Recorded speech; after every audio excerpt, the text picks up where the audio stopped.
Rauschenberger. Here. Shaw. Here. Stefan. Thorne. Here. Mayor Captain. Here, approval of the minutes of the previous meeting of March 22nd, 2023. So moved. Second. Moved and second for approval. Any corrections or additions? Hearing none, clerk, please call the roll. Councilmembers Dixon. Yes. Good. Yes. Martinez. Yes. Powell. Yes. Rauschenberger. Yes. Shaw. Yes. Thorne. Yes. Mayor Captain. Yes, motion's approved 8-0. Mr. Manager. Thank you, Mayor, council members. Items A and B are on both agendas, and they are companion pieces, and they involve the resurfacing, or what we're referring to as the 2023 Coombs Highland McDonald resurfacing project. Item A is the MFT construction resolution that presents the project limits and scope of work for this project. Also includes the estimates of costs for the construction and the engineering services for this project. The costs included in this resolution amount to an estimated 25% of the total project cost, which is being borne by the city. The remaining 75% is being paid for with federal surface transportation program funding. So if the council would be willing to advance item A to the regular agenda, we'll then proceed to item B, which is the agreement with the state of Illinois for managing this project. Any questions for the manager at this time? So A will move forward, and we'll assume B as well then, Mayor? Yes. Thank you. Okay. First regular item is a lease agreement with the Elgin Area Historical Society for 302 West Chicago Street, commonly known as the Nancy Kimball House. The Elgin Area Historical Society since 2015 has been managing and financing at no cost to the city the rehabilitation of the city-owned Kimball House at 302 West Chicago. This house is believed to be one of the 3 oldest surviving residences in the city. The proposed purchase of services agreement with the Historical Society required, that existed to get this rehabilitation completed, enabled EAHS to design and implement a capital campaign, collect donations, complete the necessary improvements to the house, and seek volunteer labor and donated professional services for the rehabilitation. That agreement has expired. Now that the interior rehabilitation is complete and a temporary certificate of occupancy has been issued, the Historical Society is seeking a 10-year lease agreement for the Kimball House for the purpose of creating a public education and gathering space. This 10-year lease agreement aligns with the current lease agreement that the Historical Society has for the property known as Old Main, home to the Elgin History Museum. That is set to expire in 2033. We have representatives from the Historical Society that are here tonight that want to provide some information on the grand opening for 302 West Chicago Street. Other than that, if there's any questions, I'm sure that they'll be able to answer those. Move for approval. Second. Well, It's been moved and second for approval. Any discussion? I think I got ahead of myself. Any questions? Okay, The good news. that's good news. That is good news. Clerk, please call the roll. It doesn't, I'll stop. Shall I proceed? Yeah, provide some information to the public and the council about the flyers that you provided, particularly as it relates to the grand opening that's scheduled. Thank you. I'm Ann Locasio. I'm the current president of the Elgin Historical Board. We are having our grand opening on May 6th, and we'd like to cordially invite all of you to attend. The festivities run from 11 to 3, and we'll be having the dedication ceremony at 1 p.m. And we would love it if you could join us, since you've been such great partners with this project. Likewise. You guys have been great. Thank you. Thank you. Clerk, please call the roll. Councilmembers Dixon. Yes. Good. Yes. Martinez. Yes. Powell. Yes. Rauschenberger. Yes. Shaw. Yes. Thorne. Yes. Mayor Captain. Yes, motion's approved 8-0. Item D, more good news, a purchase of services agreement with the Elgin Public Museum. Elgin residents and visitors since 1920 have benefited from the Natural History Museum built in Lord's Park to house the collection of Mr. and Mrs. George P. Lord's Natural History collection. Over the last 100+ years, the city has been partnering with a nonprofit museum operator to ensure the continued legacy and impact of natural history and science-based collections and exhibits, and also preserve what is known as Illinois' oldest building that continues to operate solely in its originally intended purpose as a museum. It's recommended that the city continue its public-private partnership with the Elgin Public Museum. This continued investment will support the museum as it develops its new 5-year strategic plan and reestablishes its relevancy within the community following the pandemic. I know that we have Executive Director Sherry Blazer present, along to provide the council with some information on what they've been doing. Thank you very much. Good evening. It hardly seems possible that a year has gone by since I last did this, but I want to report to you how things are going out at that weird little museum in Lord's Park. And preparing for tonight, I was torn between keeping it really short, which I know you probably appreciate, but it's important to me that you know and that the public knows how much bang for your buck you really get out of this little museum. So I'm happy to report that in 2022, we continued to build on our recent year's trend of getting our financial house in order. And as you'll see that in the annual report you received, I stress that those are not yet audited figures. We are working on that right now. And steering the museum in new directions as we move past the pandemic. When 2022 began, in fact, we were still under the Illinois state mandate, mask mandate. And it was only at the end of February that visitors started coming back in bigger numbers because the mandate had ended. Our general admissions in 2022 were up 14.5% over 2021. Educators, meanwhile, we're still trying to reestablish school classroom routines again, but gradually we started to see the return of field trips. And the number of field trips was up, and sharply up was education program revenue, which showed a 161 improvement in 2022 over the year previous. And this year we are collaborating with U46 administrators to bring many more field trips to the museum this fall so that educators can utilize what we have to meet their next generation curriculum standards. This summer, we are having 2 professional development events for teachers at the museum and also an Educators Day open house. This is just a montage of some of the programs we've had over the past year. We work with public, private, and parochial schools and the growing demographic of homeschools. Not all our education programs take place inside the museum. There are often outdoor elements, and this is marvelously illustrated by the habitat diversity within Lord's Park. We can show kids examples of savanna, woodlands, wetlands, and animal habitats with just short strolls around the park. Here you see kids learning about Native American Three Sisters gardens and exploring the trail along Willow Creek. And on the right is Chris Flaherty of Green Gorilla and of the Elgin Sustainability Commission, who donated new plants to our native medicinal garden, which was in need of a replanting. EPM provides badge earning programs for scouting groups. Here you see forensics, where kids examined hair samples under the Wentz scope and fingerprints. And Digging in the Past, which is about dinosaurs, and American Heritage girls taking a hike and making their own first aid emergency kits. But their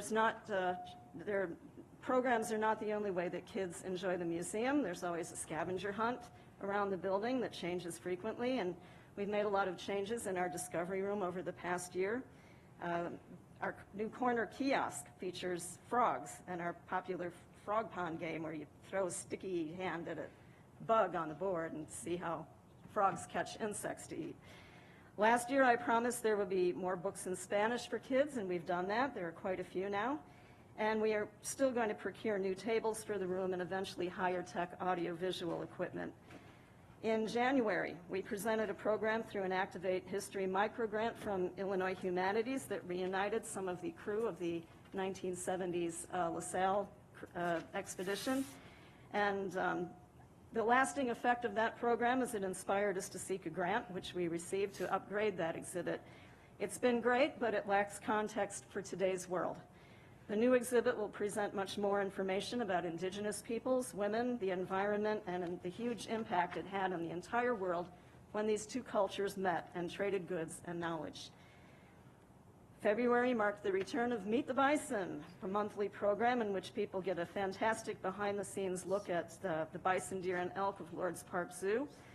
And that's sponsored for us by Friends of Lord's Park Zoo, and Marge Rowe co-presents with us, and Lord's Park team leader Mike Adams.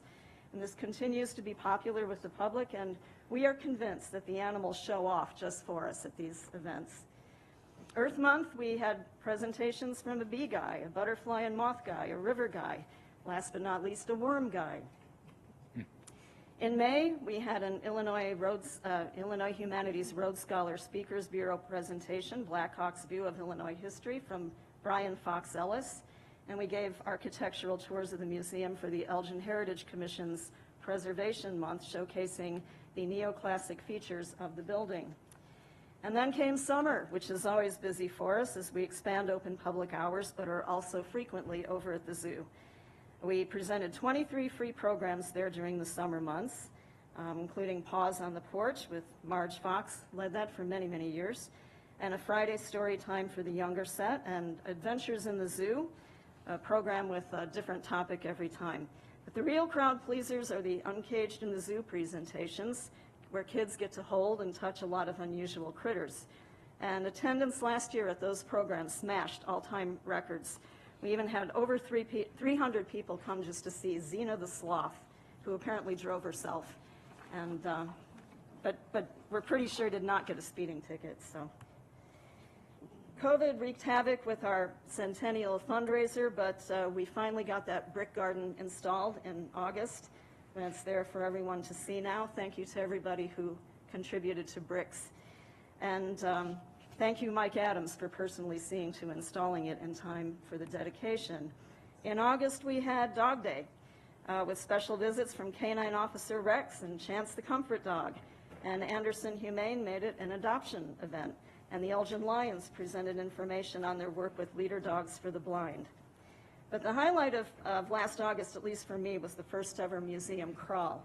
It was an opportunity for people to go to all 4 major Elgin museum sites during one late afternoon into evening. Elgin Public Museum, Elgin History Museum, Fire Barn No. 5 Museum, and the School District U46 Planetarium. At EPM, I presented The Mystery of the Murderer's Birds, about our collection of taxidermy from notorious 1920s killer Nathan Leopold. This so intrigued people that we will be doing more programs about this very soon, in fact. Fall brought the resumption of school field trips, but also was opportunities to network with other nonprofits. We were at the Farmers Market downtown, and we also were at the Elgin Police Department's Halloween event. And, whoops, I missed a page. Here's, well, I don't know where it went. The Indigenous peoples observation, this was a very difficult thing to do for me because in the past we've done it as a wild celebration and things that I'm not comfortable with, like Made in China dream catchers. I think this occasion deserves a little more dignity and reflection. So we had an Illinois Humanities Grant performance by Aztec dancers and flint knapping demonstrations by an archaeologist, and the first public reading of our new land acknowledgement statement, which was researched and written by our archaeologist board member, Dr. Catherine Bird. My favorite event is Dia de los Muertos, Day of the Dead, very colorful and life-affirming, and it's very popular all of a sudden. A lot of people have Dia de los Muertos celebrations, but we are proud to say we did it before anybody else did it around this area, and we still think we do it the best. And it's been traditional for a long time for Lucy Lopez to lead a crew in building an ofrenda for us, which you see at the bottom right. That's an altar honoring her deceased family members. We had to move on very quickly from Dia de los Muertos to put together our King Tut Gala, and we really got into it. We kind of went crazy. It was our first in-person fundraising event in many years, and it was an impressive success, thanks much to Board President Judy Hayner, but other scrambling board members who hit the pavement to seek sponsorships and ticket sales. We packed 90 people into the museum that night, and we had hand-painted Egyptian god figures climbing high on the pilasters, and a tomb room with King Tut's sarcophagus guarded by a real, albeit dead, cobra, and a sensational meandering mummy. I do, however, seize this opportunity to publicly apologize for making Jeff Myers sing. And our last event of the year was a celebration of the ancient observations of winter solstice from cultures all around the world and how they became integrated with what we think of as Christmas. And for that, the Elgin High School Madrigals sang for us. And when the year was over and we added up all the attendance figures for 2022, general admission, education programs, zoo programs, and special events, we were delighted to see that number was up 55.2% over 2021. Publicity helps. We saw it and we got a lot of media attention and accolades throughout the year for events and programs. We were featured more than once in the Courier and Herald and were in-studio guests on WRNN a couple of times. And how does this happen? One answer is our continuing to build our volunteer base. We can't say enough for them. They give us their time, their talents, and their energy, and collectively they racked up over 1,368 hours in 2022. So here's two among others, and going clockwise from the top left: Mike, Cindy, Terrell, Lisa, Chris, and Sandy, and it's especially wonderful to have young people step up and do volunteer work in the community. Anthony, Nadia, Daniela, and Leslie were among those. And it was a very lucky email for me last spring right about this time from a student about to graduate University of Wisconsin at La Crosse with a degree in archaeology looking to volunteer for the summer. Well, she's now on staff as museum assistant. Abby Rasmussen is just your basic young woman who loves skulls and digging through garbage. And when a trash pit from the early 20th century was found on the park grounds last summer, she researched some of the collected pieces and made an exhibit of it, describing the detective work that goes into dating bottles and old crockware. Now, no one can even remember the last time EPM had a full board, a full slate of board members, but it happened finally last year. And although Georgie Camacho left us in June after seeing us through some very rough waters, Vice President Judy Hayner very capably stepped into the president's shoes, and we were especially benefited by Diana Ortega-Erith coming in as co-treasurer early in the year. At that time, she had the time to work out some of our, long-standing paperwork and things that hadn't been done in years. And since then, of course, she has been hired away from us as director of Centro de Información, and she's the right person for the job, so we couldn't even be mad at her for it. And it's keeping her very busy. She has turned the treasurer reins over to our new board member, Shri Kishan Varadaraj, but you can call him Raj. And the board has had a lot of big accomplishments lately, and they passed new bylaws and a mission statement, made the King Tut fundraiser happen, and the aforementioned land acknowledgement statement, which also led to Dr. Bird working with Elgin Community College to create their own land acknowledgement statement. And speaking of community, in 2022, we worked with all of these organizations that you see, and they are also listed on the annual report. As to what you're going to see this year, we've just started with Heather Dorsch is her name. She's a local artist. She's painting a backdrop mural for the new Endangered Illinois exhibit, which is made possible by a grant from the Siegel Foundation. It will feature a sort of built-in scavenger hunt of these drawings you see that kids make of the endangered animals. And they've also been charged with researching the animals and telling us why it became endangered and what might be done to improve their numbers. The LaSalle room renovations should be done mid-summer. Crew member Rich Gross from the crew of the 70s is assisting us in donating a lot of items and also working with expert artisans to provide replica articles that will be included. We even had a film shoot in the museum in February for a new documentary on the topic, and we're hoping maybe we'll be able to have a red carpet premiere event showing that movie at the unveiling ceremony. Coming next month is a new exhibit featuring some of our Leopold birds, and it's a very bizarre story, and the exhibit will be unveiled on the evening. We have a book launch, basically, with Eric Rebane, who is, tomorrow I think his book is in print, available in print, on that infamous case of Leopold and Loeb. And that'll be followed by Oddity Evening on May 5th, where we're talking about some of the more bizarre exhibits and artifacts we have in our collection and the stories behind them. And our other major exhibit is due to be unveiled on April 22nd because it's Earth Day, and it's called Tremendous, the Trees of Lord's Park. It features a sliding map of current-day Elgin that you can juxtapose over maps of previous years, starting in 1840. And when you see how we have deforested our habitat, it really makes you think. And that big tree cookie you see there is from a tree that was felled by the ice storm in March. And so that's going to be a part of the exhibit. It needs some dry out time and shellacking. And we counted the rings. So that tree was 132 years old, and it just plain clunked over down by the tennis courts a month ago. This exhibit also marks our first direct corporate sponsorship, having been funded by Davey Tree, and we intend to further explore this kind of partnerships so we can continue to bring new things to the museum. And finally, speaking of mighty oaks that nonetheless must inevitably fall one day, I conclude by noting the December passing of our legendary educator, Marge Fox, who had worked at EPM for 27 years. She was 89 years old, doing programs up until a few weeks before she had a stroke, and we often referred to her as the original tree hugger. We know she would have loved this exhibit. We had a memorial gathering for her in January on a snowy day, and a lot of people came out in spite of the weather to honor her. And we hung that sign on the tree, "Hug me for Miss Marge," and a lot of people did. So other than to express my gratitude to all of you for your support of EPM, I will shut up now. Thank you very much. Okay, we need a Do you motion. have a few words to say?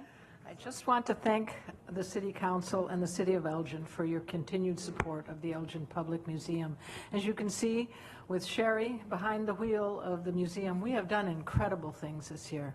It is just phenomenal to watch this closely. We work very hard over there, too. We have a very small staff and a few really good volunteers and me, and we work very hard to keep this museum going. And I had the realization, the reason that I do this and work so hard is I really love Elgin. I love Elgin, and I want Elgin to have nice things. And just watch us grow. The museum was always a great place, and it's getting better by the day. Thank you so much. Need a motion. So moved. Second. Moved and second for approval. Any discussion? Any questions? Mr. Thorne? Thank you, Mr. Mayor. I'd just like to make one comment. I grew up going to this museum. For 60 years, I've gone there. I've seen it when it was not nearly in the shape it is now. I know Judy does a great job. The Board of Directors does a great job. But I can't say enough about Sherry Blazer. She has brought life back to this building. Thank you. Anything else? Ms. Rauschenberg? Yeah, thank you very much. Museum, you have done some great things, and they're great programming, and I'm very happy to support it both personally and as a city council person. And I just want to call out my appreciation for your focus on the indigenous history of our region, something I think we all, need to rethink, as you are, both outside with your Three Sisters Garden and your inside exhibits and with your land acknowledgement. So I want to give you kudos on that, and thank you. Anything else? Ms. Powell? Thank you. Thank you for the presentation, and no, you did not speak too long. Everything you said really resonated with me, and I'm sure with a lot of folks here. It's been exciting to see the resurgence of the museum and the number of people that are coming back to the museum, how I feel like you're really kind of reinventing it and reintroducing it to a lot of folks in the community that maybe didn't come before. So kudos to you and your team for all of the hard work. It's much appreciated. I remember bringing my son there on family science nights when he was young. Still have a picture of him in a giant bubble, and really enjoyed those. And I think folks in our community are really starting to appreciate the resource that you are in our community. So thank you so much. Okay. Mr. Dixon? Thank you. Great job, Sherry and team. You've just done a wonderful, wonderful job since you've taken over. Things where it seemed to be kind of struggling for a period of time, but since you've stepped into leadership, it has really grown. And I was impressed the last time that you came back, and this time you've just really blown me away. And I believe that the number said it was 55% increase from 21 to 22, and I just think that's excellent. And so I have no problem supporting you all in any endeavor that you feel like is warranted, because you obviously know what you're doing, and so I feel confident in your leadership and that of your employees there. So thank you. Okay. Anything else? Clerk, please call the roll. Councilmembers Dixon, Yes. Good, Yes. Martinez, Yes. Powell, Yes. Rauschenberger, Yes. Shaw, Yes. Thorne, Yes. Mayor Captain. Yes, motion's approved 8-0. Item E also involves the Elgin Public Museum, and this involves the formal transfer of ownership of the museum's collection. The city currently owns the entire collection housed in the museum, and the Elgin Public Museum Incorporated is requesting that the collection's ownership be transferred to that operator so it can trade exhibits with other museums, and it will potentially also allow the museum operator more grant funding opportunities. This initiative was presented to the City Council in December and approved the transfer of ownership. This evening, the attached conveyance agreement and bill of sale are here for final approval by the City Council. Move for approval. Second. It's been moved and second for approval. Any discussion? Hearing none, clerk, please call the roll. Councilmembers Dixon, Yes. Good, Yes. Martinez, Yes. Powell, Yes. Rauschenberger, Yes. Shaw, Yes. Thorne, Yes. Mayor Captain. Yes, motion's approved 8-0. Item F, Illinois Commerce Commission Transportation Bureau Rail Safety Section Stipulated Agreement 2264 between Dakota, Minnesota, and Eastern Railroad and the City of Elgin for the Highland Avenue Highway Rail Grade Improvement. Highland Avenue from Coombs Road to Damus Road is under the city's jurisdiction pursuant to an intergovernmental agreement with Kane County. Approvals for work within the Highland Avenue right-of-way require the city's approval. The Illinois Commerce Commission is seeking to install a new full-depth concrete crossing surface with hot mix bituminous approach at the Highland Avenue location.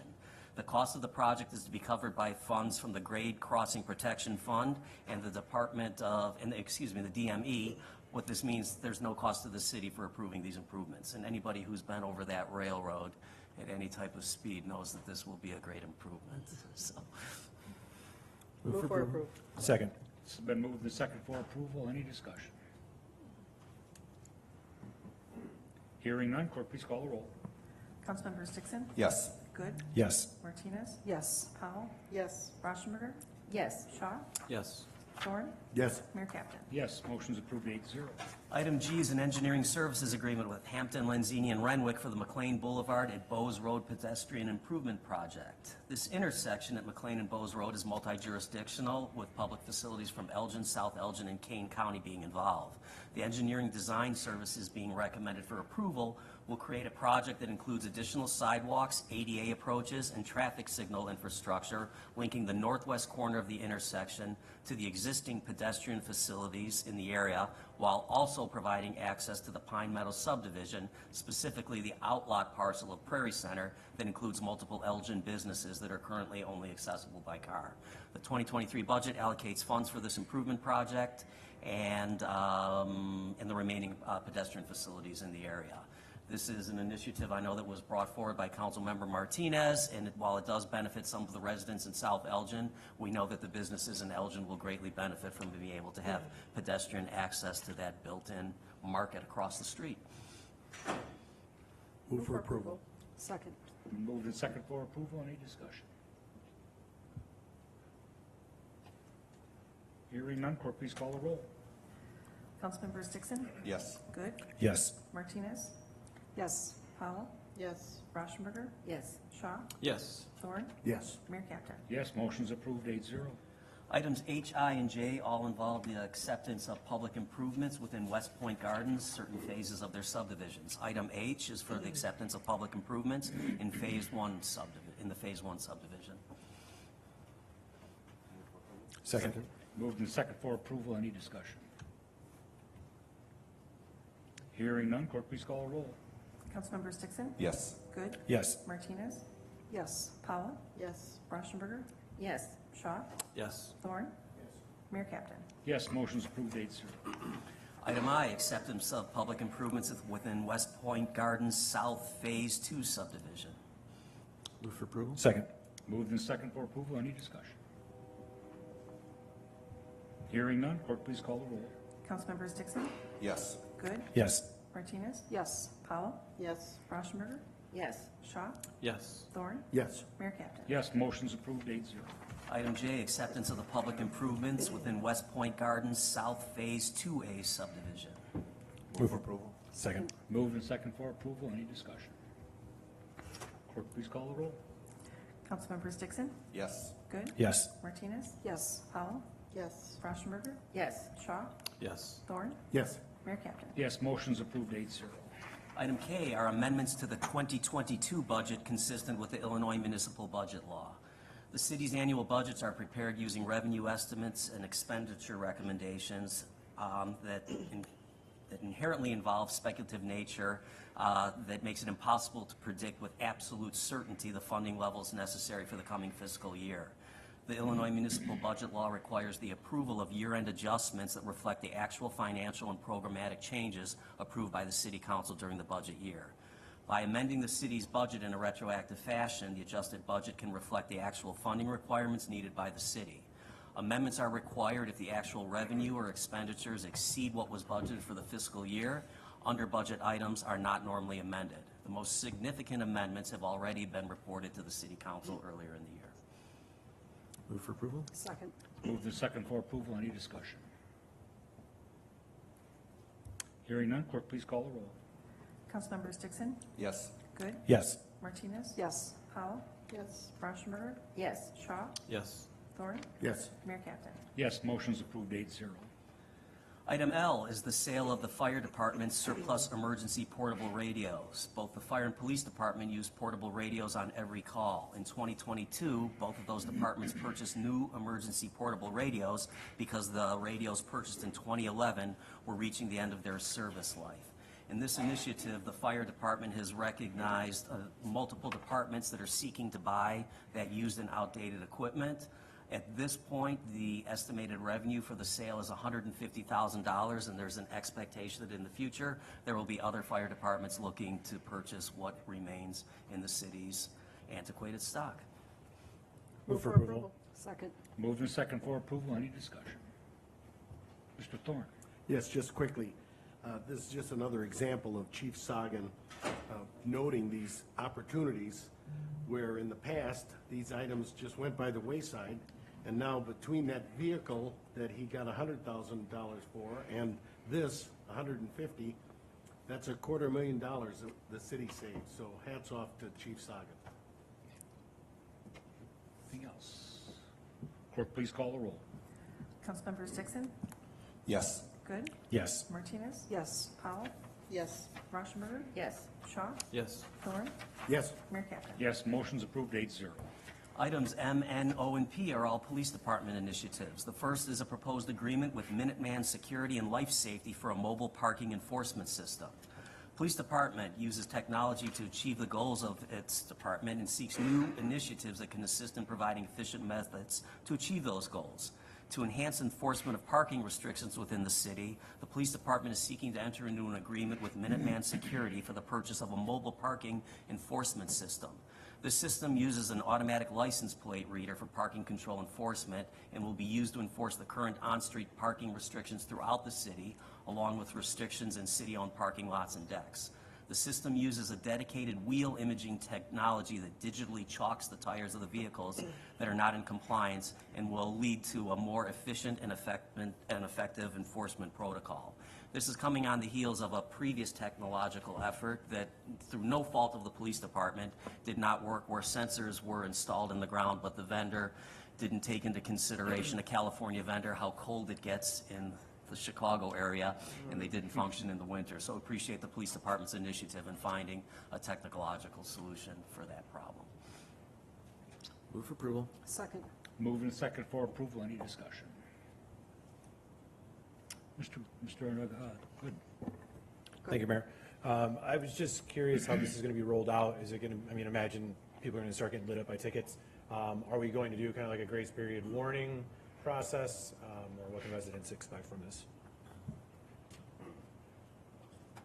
Good evening, Council. We would start with rolling it out with education first, warning tickets, and then continue on after a short grace period. Okay, thank you. We have not stopped enforcement, though, correct? The current enforcement in the downtown has been more complaint-driven, as it is very time-consuming, time-consuming, as you can see in your package that has been given to you, of what we need to do because of court rulings on allowing to actually chalk tires and what has been happening in the past. But for instance, during the snow events, if cars were staying on the street during those times for clearing, we were taking the action to Correct. make sure that that was Yes, done. So, yeah. Ms. Powell? Is this the only application that we'll be using these license plate readers for? That is correct. This is a LPR system with the data not being shared. It will be coming to a server that we house, and we have the rights to delete the data in a timely fashion. We do not share it with others. Okay. But it will just strictly be used for parking enforcement? Parking enforcement. Okay. Thank you. Anything else? Clerk, please call the roll. Councilmembers Dixon, Yes. Good, Yes. Martinez, Yes. Powell, Yes. Rauschenberger, Yes. Shaw, Yes. Thorne, Yes. Mayor Captain. Yes, motion's approved 8-0. Item N is the purchase of property and evidence platform solution software from File on Q. Council may recall that the police department last year asked for funding to perform an audit of its evidence room. As part of that audit, it was recognized that the need of a state-of-the-art software system that can handle the numerous requirements for evidence collected by the department with enhanced security measures would be an ideal solution.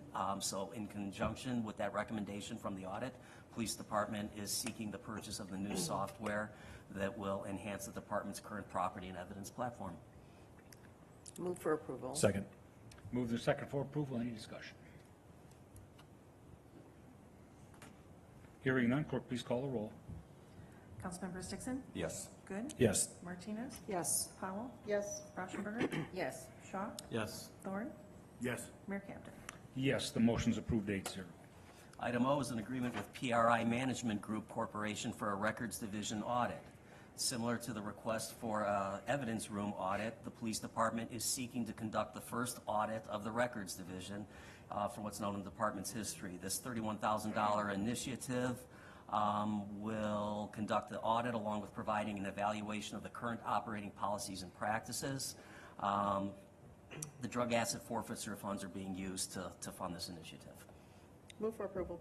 Second. Moved and second for approval. Any discussion? Clerk, please call the roll. Ms. Martinez, I'm sorry. Thank you, Mayor. I just have a comment to make. I want to commend Chief Lally and the Elgin Police Department for always looking for ways to improve the police department.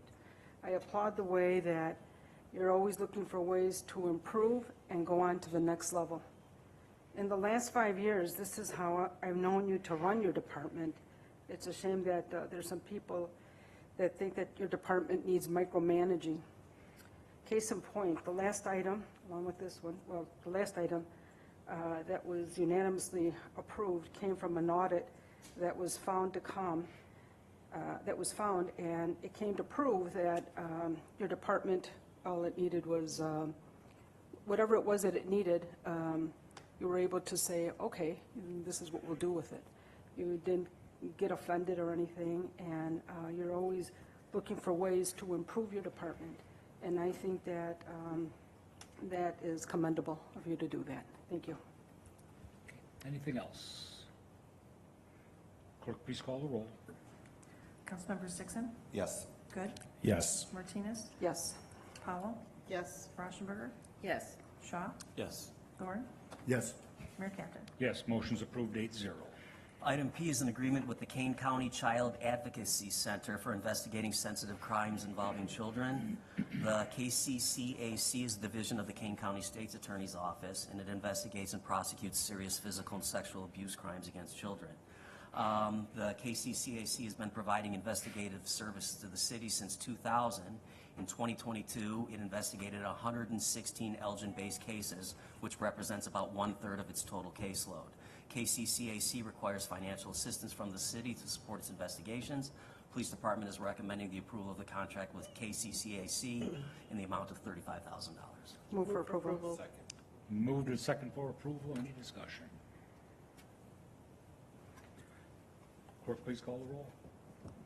Councilmembers Dixon, Yes. Good, Yes. Martinez, Yes. Powell, Yes. Rauschenberger, Yes. Shaw, Yes. Thorne, Yes. Mayor Captain. Yes, motion's approved 8-0. Item Q is an amendment. The first amendment was Stewart Spreading for the removal and disposal of water treatment lime residuals in 2023. The water treatment plants produce lime residuals that are stored at 2 lagoon sites. The lime residuals in these lagoons must be regularly removed to provide continuous capacity for the new lime that's created. The city has been contracting with Stewart Spreading since 2021 to remove the lime residuals and then repurpose that product for agricultural soil replenishment. Approving this amendment will authorize Stewart Spreading to continue removing the lime residue and providing it for land application during 2023. Move for approval? Second. Moved and second for approval. Any discussion? Hearing none, clerk, please call the roll. Councilmembers Dixon, Yes. Good, Yes. Martinez, Yes. Powell, Yes. Rauschenberger, Yes. Shaw, Yes. Thorne, Yes. Mayor Captain. Yes, motion's approved 8-0. Item R, engineering services agreement with HR Green Incorporated for drainage study services. Public Services Director Mike Pubens has initiated this project, recognizing that localized street flooding during heavy rain events is not uncommon in the city. This level of flooding is generally contained within the right-of-way and mitigated through regular infrastructure maintenance. But street flooding has not been eliminated at some locations through system maintenance or upgrades, resulting in repeated flooding of a magnitude that can result in flood damage to private property. This study will be focusing on identifying and evaluating alternative solutions for long-term flood mitigation at 3 locations with Elgin that regularly experience numerous flooding occurrences. The locations include 392 Lincoln Avenue, the Preston Cooper intersection, and 609 Columbia Avenue. Field work on this project is expected to begin in May with completion of the study and a presentation of alternatives to be completed in late July 2023. Staff will then review those alternatives for flood mitigation for possible inclusion of remedial action in the 2024 budget requests. Move for approval. Second. Moved and second for approval. Any discussion? And I just might add too, at the next meeting, City Engineer Ron Rudd will be providing more information on changes to the floodplain maps and issues that the city will be looking at going forward with that. So we're hoping to put both of those together, but we needed to separate them for this instance. Sorry. Mr. Shaw. Yeah, I just want to say thank you to staff for being responsive, I would say, to the residents that provided feedback, especially the folks up there in Preston and Cooper. And to be honest with you, this is a little bit of the feedback that came out of the National Night Out. I know we were approached during that event as well, and so, residents, I encourage you, if there's something wrong, this is what we're here for, If those issues aren't known, we don't know about them, and so I'm glad that people keep bringing those issues forward. Ms. Powell, you had your hand. Yes, a question for staff. I know that there's also been a standing water issue that's been discussed on Oak Hill, and I was wondering if we could include that one as well, or if that one is eligible to be included in the study?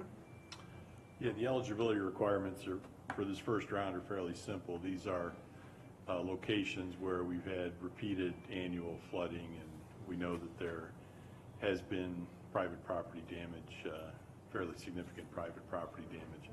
So my hope is that this is a program we can continue annually. To answer your question on Oak Hill, it's something we can take a look at.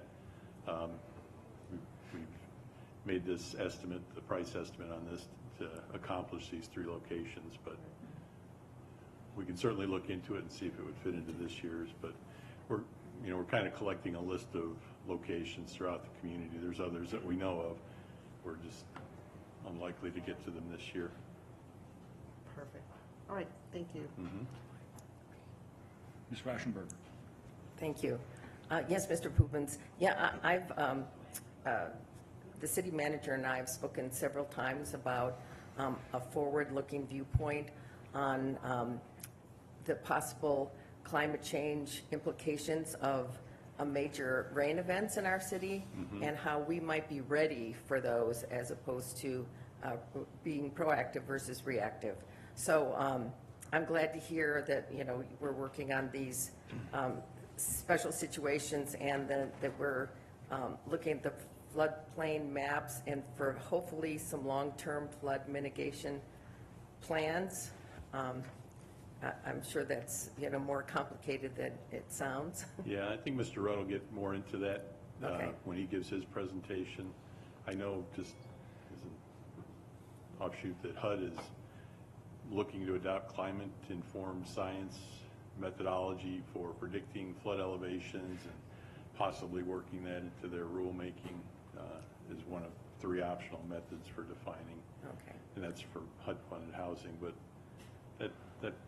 that concept is gaining traction and moving forward, for Great. sure. I thank city manager and you, Mr. Pubens, for thinking ahead. Thanks a lot. Anything else? Clerk, please call the roll. Councilmembers Dixon, Yes. Good, Yes. Martinez, Yes. Powell, Yes. Rauschenberger, Yes. Shaw, Yes. Thorne, Yes. Mayor Captain. Yes, motion's approved 8-0. Announcements from the council. Ms. Rauschenberg. Yeah, I would like to announce that the Sustainability Commission is hosting an Earth Summit on Saturday, April 29th, from 9 a.m. to 1 p.m. at Elgin Community College in Building E.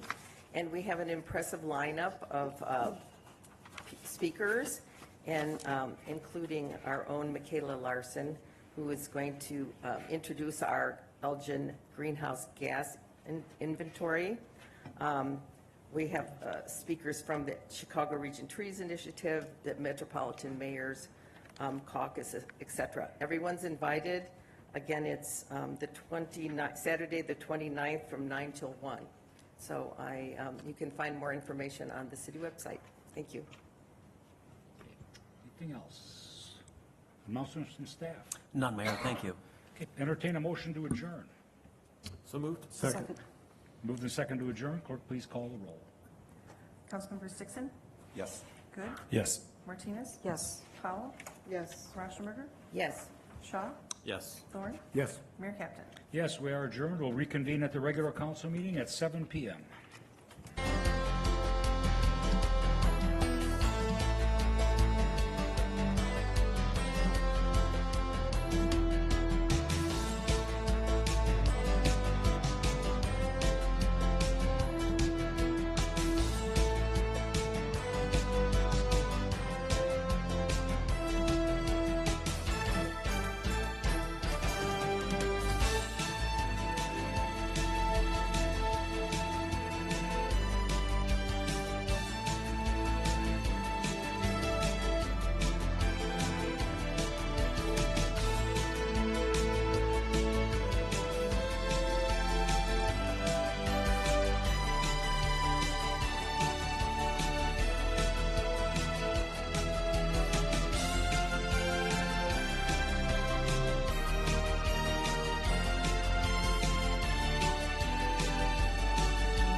regular meeting of the Elgin City Council for April 12th, 2023 to order. Will you please join me in the Pledge of Allegiance? I pledge allegiance to the flag of the United States of America and to the republic for which it stands, one nation, under God, indivisible, with liberty and justice for all.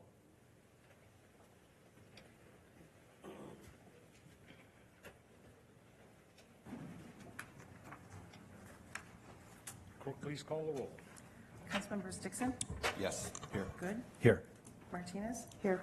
Powell, Here. Rastenberger, Here. Shaw, Here. Stefan, Thorne, Here. Mayor Captain. Here.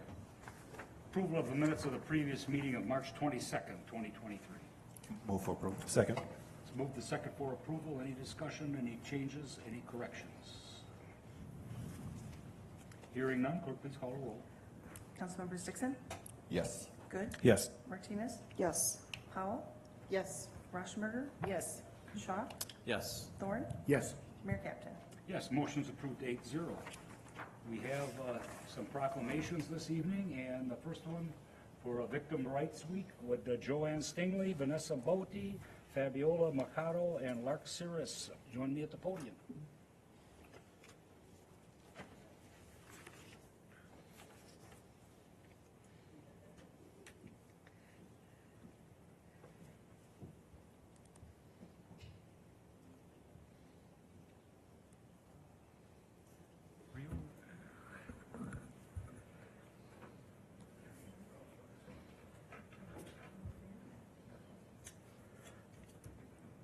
I want to get our pictures here.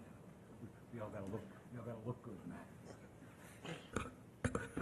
Whereas Crime Victims' Rights Acts passed here in Illinois on the federal level guarantee victims the right to meaningfully participate in the criminal justice process, and whereas this commemorative week celebrates the energy, perseverance, commitment that launched the victims' rights movement, inspired its progress, and continues to advance the cause of justice for crime victims. And whereas crime can leave a lasting impact on any person, regardless of age, national origin, race, religion, gender, sexual orientation, immigration, or economic status.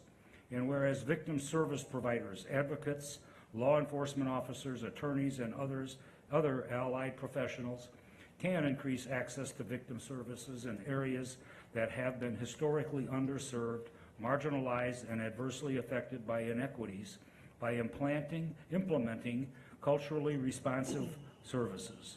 And whereas National Crime Victims' Rights Week provides an opportunity to recommit to ensuring that all victims of crime, especially those who are challenging to reach or serve, are afforded their rights and receive a trauma-informed response. Now therefore, I, David Kaplan, Mayor of the City of Elgin, Illinois, do hereby proclaim this week of April 23rd to April 29 as Victim Rights Week, and express our sincere gratitude and appreciation for those community members, victim service providers, and criminal justice professionals who are committed to improving our response to all victims of crime so that they may find relevant assistance, support, justice, and peace. Thank you guys for what you do.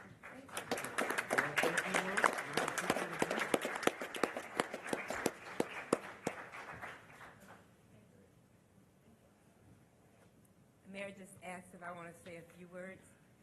Just so happens. Just teasing. Well, first of all, I'd just like to say, I want you to know that National Crime Victims' Rights Week is April 23rd through the 29th of this month. Also, the theme this year is Elevate, Engage, and Fight. And I just want to say thanks you to the mayor and the city council for having a city that our victims, our citizens, can be heard, can be supported, and they are engaged in services that will help them heal from their traumas. Thank you so much.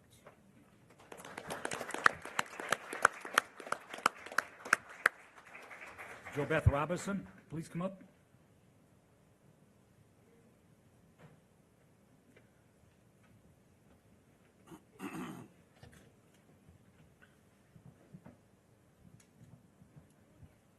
Okay, you guys get to get up front today. All right.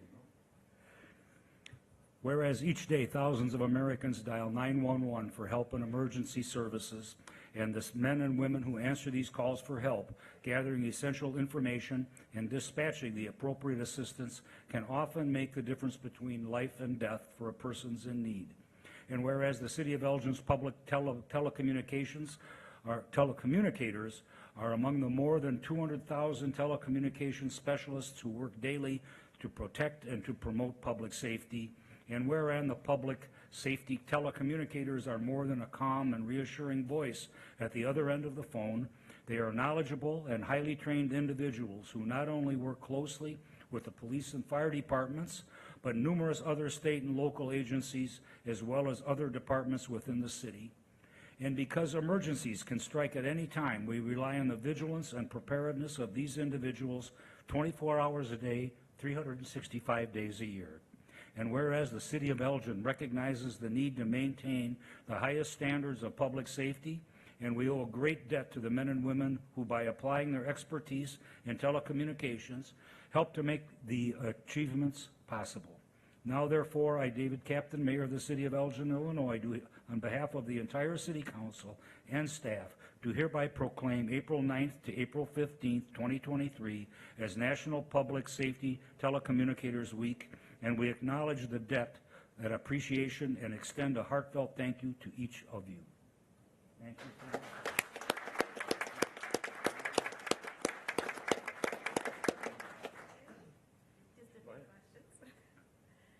Just want to say thank you again. I've come a couple of years to accept the proclamation. This year, I'm very excited to have Bernice and Matt with us. Bernice was actually one of my first trainees when I became a supervisor a few years ago, and Matt is one of my newest trainees. And it's very exciting just to up our numbers in communications. We're currently at 18 telecommunicators and 4 supervisors, so we're really holding strong with being able to take on all the needs of the city. The biggest thing that I've recently been pushing, especially with the incoming new hires, is that the responsibility that is put on telecommunicators at the City of Elgin is the same responsibility no matter who we are. And it's very important that everybody understands that it's an honor for us to take your calls. It's an honor for us to help you. So we really do just appreciate this recognition every year. So thank you.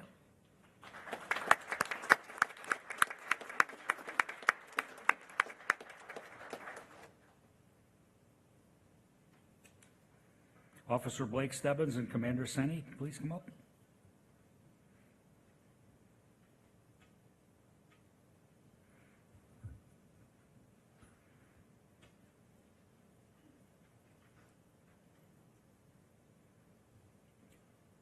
Whereas the National Animal Care and Control Association designated the second full week of April as National Animal Care and Control Appreciation Week, and whereas various federal, state, and local government officials throughout the country take this time to recognize and thank and commend all animal control officers and animal services staff for the dedicated service they provide to the citizens, public safety, and domestic animals and livestock across the nation. And whereas every day animal control officers and animal control technicians put themselves in potentially dangerous situations to protect the health and welfare of all kinds of animals and the public, and whereas Elgin recognizes and commends the Animal Control Division personnel who answer calls for assistance, capture roaming and potentially dangerous animals, rescue animals, investigate reports of animal abuse, educate pet owners about responsible care, and mediate disputes between neighbors regarding pets.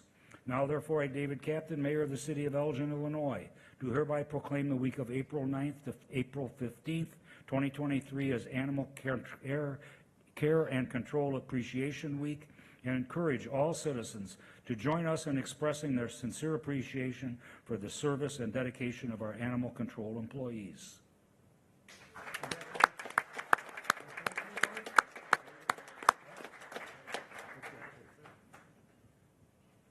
First off, I want to thank the mayor and the members of City Council for taking the time to recognize the work that our animal control officers do. Animal control officer Selznick couldn't be here today, but we do have 2 animal control officers with the City of Elgin. They handle over 1,800 calls a year just assigned to them, and they also do about 300 to 400 follow-ups a year between the two of them. So they are very hardworking. So on behalf of the police department, our ACO Stebbins, appreciate your work, and then for ACO Seselznick, also appreciate your work too. Thank you.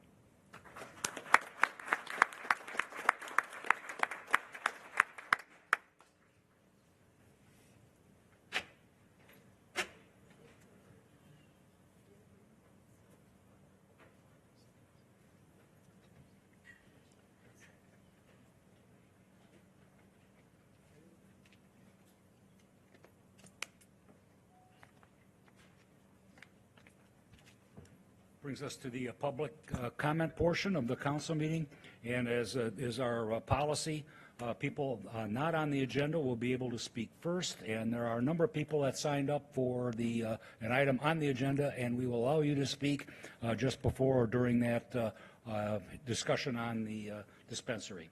David Ziegler.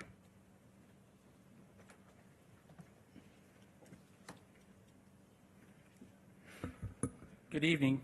My name's David Ziegler, 2490 Tall Oaks Drive, Elgin. I'm co-owner and CEO of Ziegler's Ace Hardware. Ziegler's Ace has had the privilege of serving the Elgin community for 93 years, since 1930 when my grandfather Lyle purchased his first hardware store at 9 East Chicago Street. Since then, we've grown to 9 retail stores in the Fox Valley with 2 in Elgin. I appreciate the opportunity to share my perspective on the taxing of plastic bag use you discussed at a previous council meeting, which I was unable to attend. I am concerned with the possible taxing at the retail level of the use of plastic bags. In the state of high inflation for both products and wages, along with product supply chain issues, this proposal will add to the administrative burden of operating a small business. Collecting the tax and self-reporting is one more burden that will keep us from our goal of operating simply and profitably.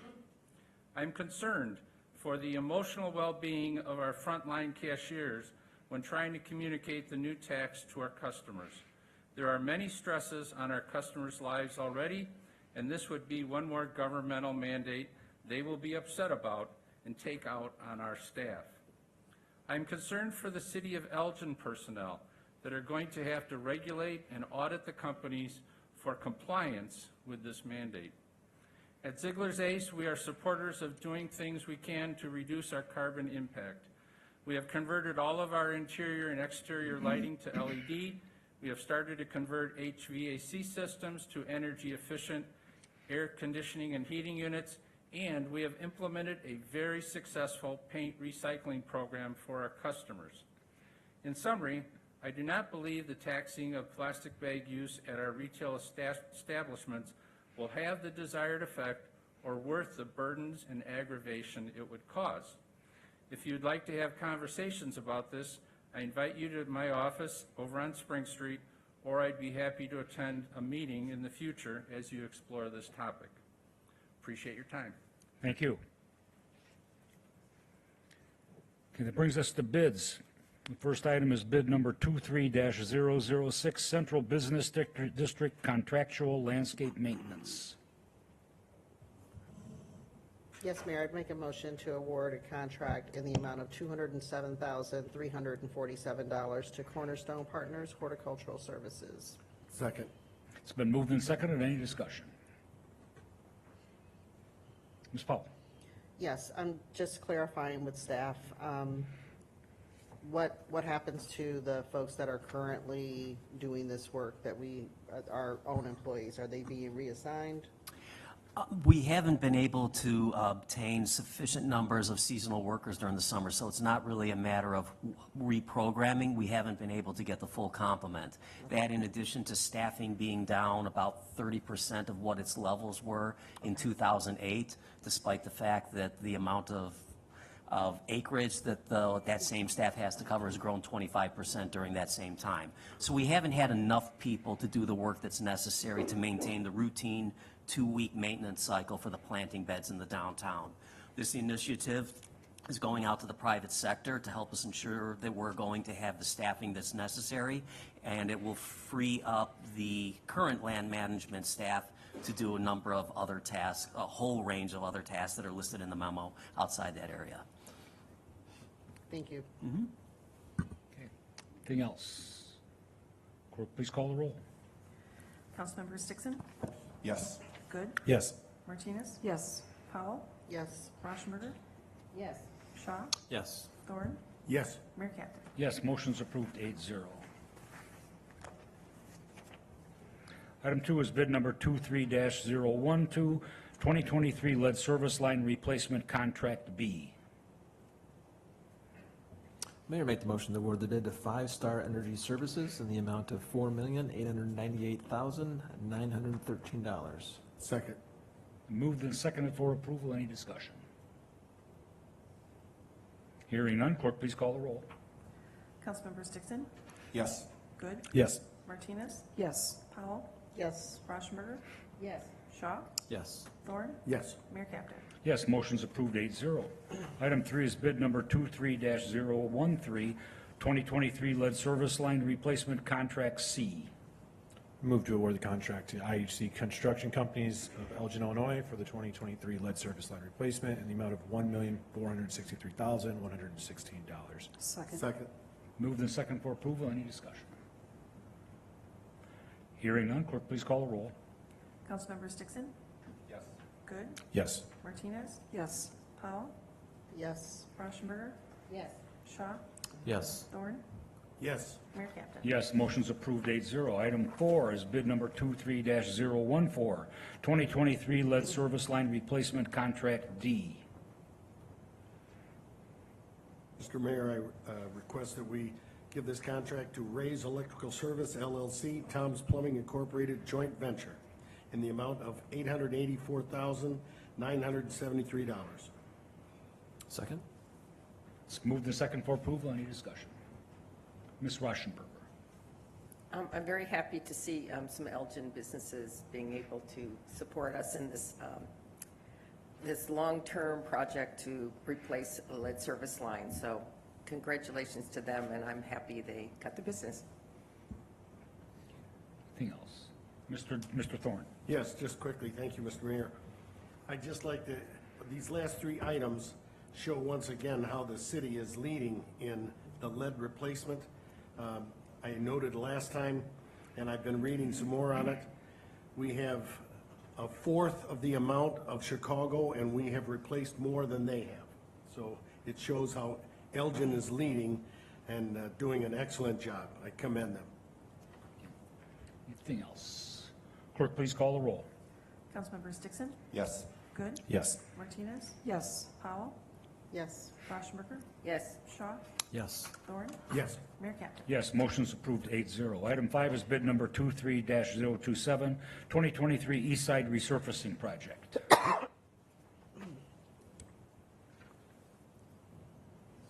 Mayor, make the motion to award the bid to Arrow Road Construction in the amount of $1,997,157. Second. Second. Moved and seconded for approval. Any discussion? Hearing none, clerk, please call the roll. Councilmember Dixon? Yes. Good? Yes. Martinez? Yes. Powell? Yes. Rauschenberger? Yes. Shaw? Yes. Thorne? Yes. Mayor Captain? Yes, motion's approved 8-0. Item 6 is a Sourcewell Cooperative Agreement with Conica Minolta. Move for approval? Second. Moved and seconded for approval. Any discussion? Hearing none, clerk, please call the roll. Councilmember Dixon? Yes. Good? Yes. Martinez? Yes. Powell? Yes. Rauschenberger? Yes. Shaw? Yes. Thorne? Yes. Mayor Captain? Yes, motion's approved 8-0. Brings us to other business. The first item is consideration of petitions 05-23 and 06-23, 353 to 355 South Randall Road, amendment to the plan, development, and conditional use to establish an adult cannabis dispensary within an existing multi-tenant commercial building. Mr. Malat. Thank you, Mr. Mayor. This property is located on the east side of Randall Road, south of South Street. Here is Randall, and this is South Street. Target is here, the Shell gas station, convenience store, and car wash are here. This is Burger King, First Federal Savings, and Tuffy Tire and Auto Service Center is on the south side there. High Haven Dispensary LLC is requesting approval of an adult-use cannabis dispensary within the 3,200 square foot vacant tenant space at 355 South Randall Road. The space is part of a 15,000 square foot multi-tenant building. High Haven has 5 conditional licenses for cannabis dispensaries from the state of Illinois and is looking to open its first Illinois dispensary in Elgin. This would also be Elgin's first dispensary. High Haven is a social equity applicant as well as a veteran, minority, and women-owned business. The applicant is proposing substantial interior remodeling, but no exterior changes to the building or the site are proposed. On-premise consumption is not proposed, nor would it be permitted.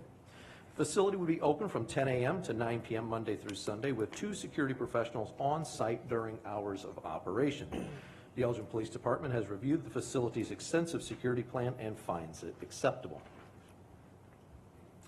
The city amended its zoning ordinance in 2019 to allow adult-use cannabis dispensaries in most commercial districts along arterial roads and in the downtown, provided they are located more than 250 feet from a private or public school, daycare center, or child care facility, college public park, or a forest preserve. The areas on this map in various shades of red are where a dispensary could locate, subject to a grant of conditional use. The subject property is zoned PAB, Planned Area Business. This plan development was established in 2001 and later amended in 2018 and again in 2021. An adult-use cannabis dispensary was not listed as a permitted or conditional use in this plan development when it was first approved, which requires an amendment to the plan development and a conditional use.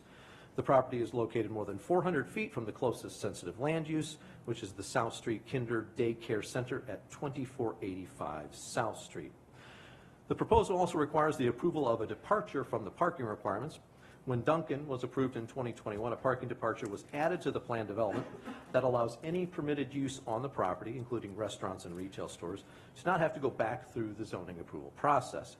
However, while the proposed cannabis dispensary is a retail store, it would be listed as a conditional use in the plan development, which requires a renewed approval of the parking. High Haven provided parking counts for the shopping center that show that the 54 parking spaces on site will continue to adequately serve the existing businesses and the proposed dispensary. Late afternoon on Thursday was the busiest time for the shopping center, and the parking lot was a little more than half full at that time. That leaves between 20 to 25 parking spaces available for the dispensary, which itself is only required to have 13 spaces. The other important factor when evaluating available parking is the rate at which parking spaces turn over. High Haven offers customers a pre-ordering system such that most persons only spend between 10 to 20 minutes in the store. Besides parking, persons objecting at the public hearing suggested DePaul Drive was in poor condition and littered with trash. DePaul Drive is a private street. A code enforcement officer inspected the street and property last week and found no violations. The inspector noted that the street appears to have been recently patched, and he picked up and threw away the one paper cup that he found on the ground. Finally, the tenant Kumon submitted an assignment of lease at the zoning public hearing that provides that the prior building owner committed to not renting space in the shopping center to a liquor or cannabis store. Staff spoke with the current building owner, and he hopes to be able to resolve the matter with Kumon. Notwithstanding, such negotiations are a private contractual matter that are not germane to the zoning question before the city. The applicant is available should you have any questions. Staff and the Planning and Zoning Commission recommend approval, subject to conditions outlined within your packet. Move for approval, subject to the conditions. It's been moved and second for approval, subject to conditions. We have a number of people that have signed up, and we'll give them an opportunity to speak at this time on this petition. The first person to sign up is Bill Wurst.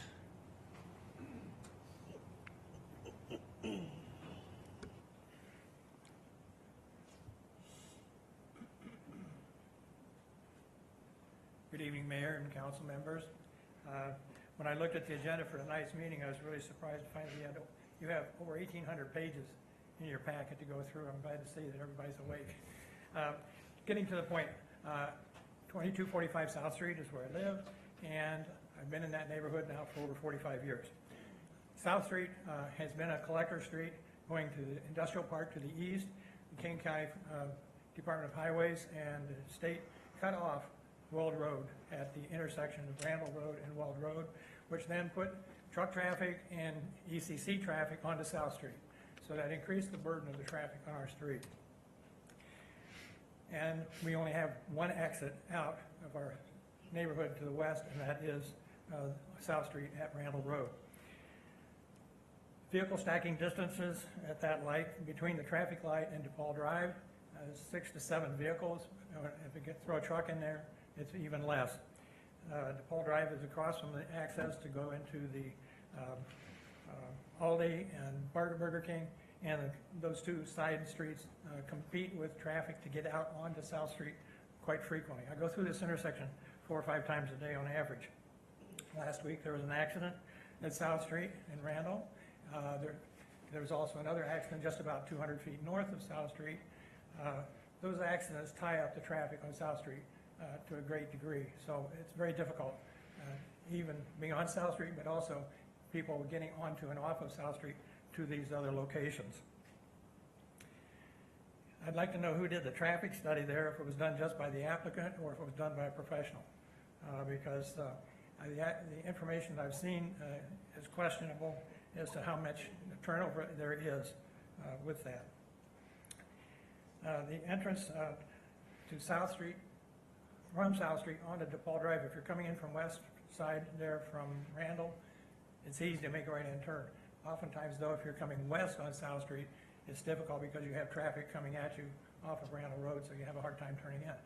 It's even worse, though, coming out, because then you have to contend with all of the traffic coming and going, and I've seen people being quite anxious about being able to get out, because you get people on one side or the other straight across there, who's going to go first? Okay, and then they're going back and forth, and now they've got traffic on South Street, and it just ties up everything that you have going on there. There's an item in there about advertising at 370 Gale Street, and it's under Public Works, and it said that the property is located approximately 600 feet from College Park at 370 Gale Street, and may affect the applicant's ability to advertise its products. I don't know about you, but 370 Gale Street is a swamp. It's the wetland area, and there's no house, nothing there. So what advertising are you going to do there? The other thing too that mentioned about the sensitive use of the KinderCare across Randall Road. What about sensitive use of the businesses that are in that center? Because the Kuman has children, the ice cream store has children, the rehab center has children coming and going for treatment. So there's more children in that area. And I've been in that shopping center, and you try to back up and somebody's coming around the corner, you got to watch when you're backing out, because they don't go slow. The other thing to be granted, conditional use, it's the object, as I understand it, for the applicant to prove that there is no other location available for them to locate this facility. So to me, I think there's got to be a burden of proof, because I don't think there's been adequate use of looking and searching for other locations in the city of Elgin for them to locate that.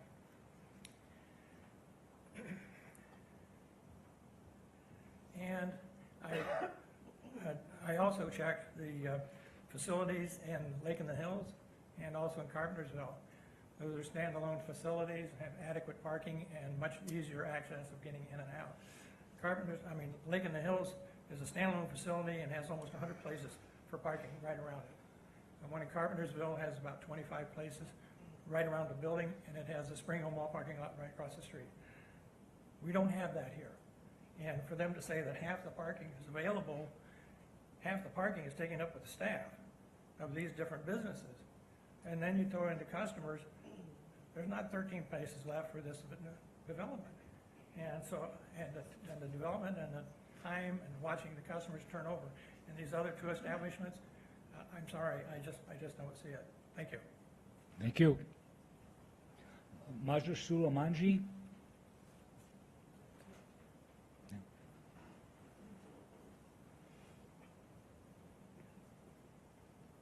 Thank you, Mayor, and thank you, City Council, and thank you to staff and to the public for being here. It's an honor to be the first dispensary petition in Elgin I'm an Elginite myself and grew up here for a long time, just recently moved over to Carpentersville. So I know the area well, and I'm proud to say I know these streets like the back of my hand. And we've looked into many locations, as most of you know, that Elgin specifically has done a very nice job with commercial properties, and there just aren't a lot available in Elgin.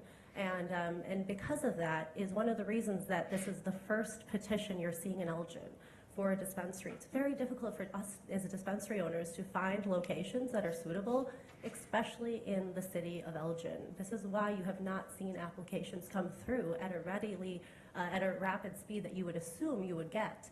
So I do want to make that point. I think it's important to understand. We've met every qualification that there is to meet. We've done many parking counts there. We do have in every situation found that there is plenty of parking for us as a business. It would be a detriment to not have enough parking. We don't want to be in a situation where customer service is an issue for our people. We don't want our employees to suffer. We don't want to have to relocate our premises. So we've done a lot of homework on this. And in my past life, I've had the luxury and opportunity of setting up 25 national dispensaries across the country, from places in Illinois to Pennsylvania to Maryland to Arkansas to South Dakota to you name it, quite a few states. I have a lot of experience in this particular business, and I'm very, very proud to say that I'm a social equity applicant and a minority woman who just does not always get these same opportunities. So we're proud to do what we're doing. We do it safely. We've been approved through the police department. Our security plan is solid. We have looked at parking. We're considerate. We follow every single rule by the T. Our compliance plan is secure, and we've looked into some of the concerns and have talked to our tenants, our co-tenants. We're hoping to be co-tenants. We've had conversations with all of them. We've reached out several times to have those conversations. We've had communication with many other local people here in the public to really find some support. I'm eager to hear what the public has to say, and hopefully I'll have an opportunity to answer any of their questions and those of City Council and Mayor as well. But just wanted to make an introduction so you know who you're able to talk to and speak to and answer any of these questions. Thank you for your time. Thank you. Chris Keller?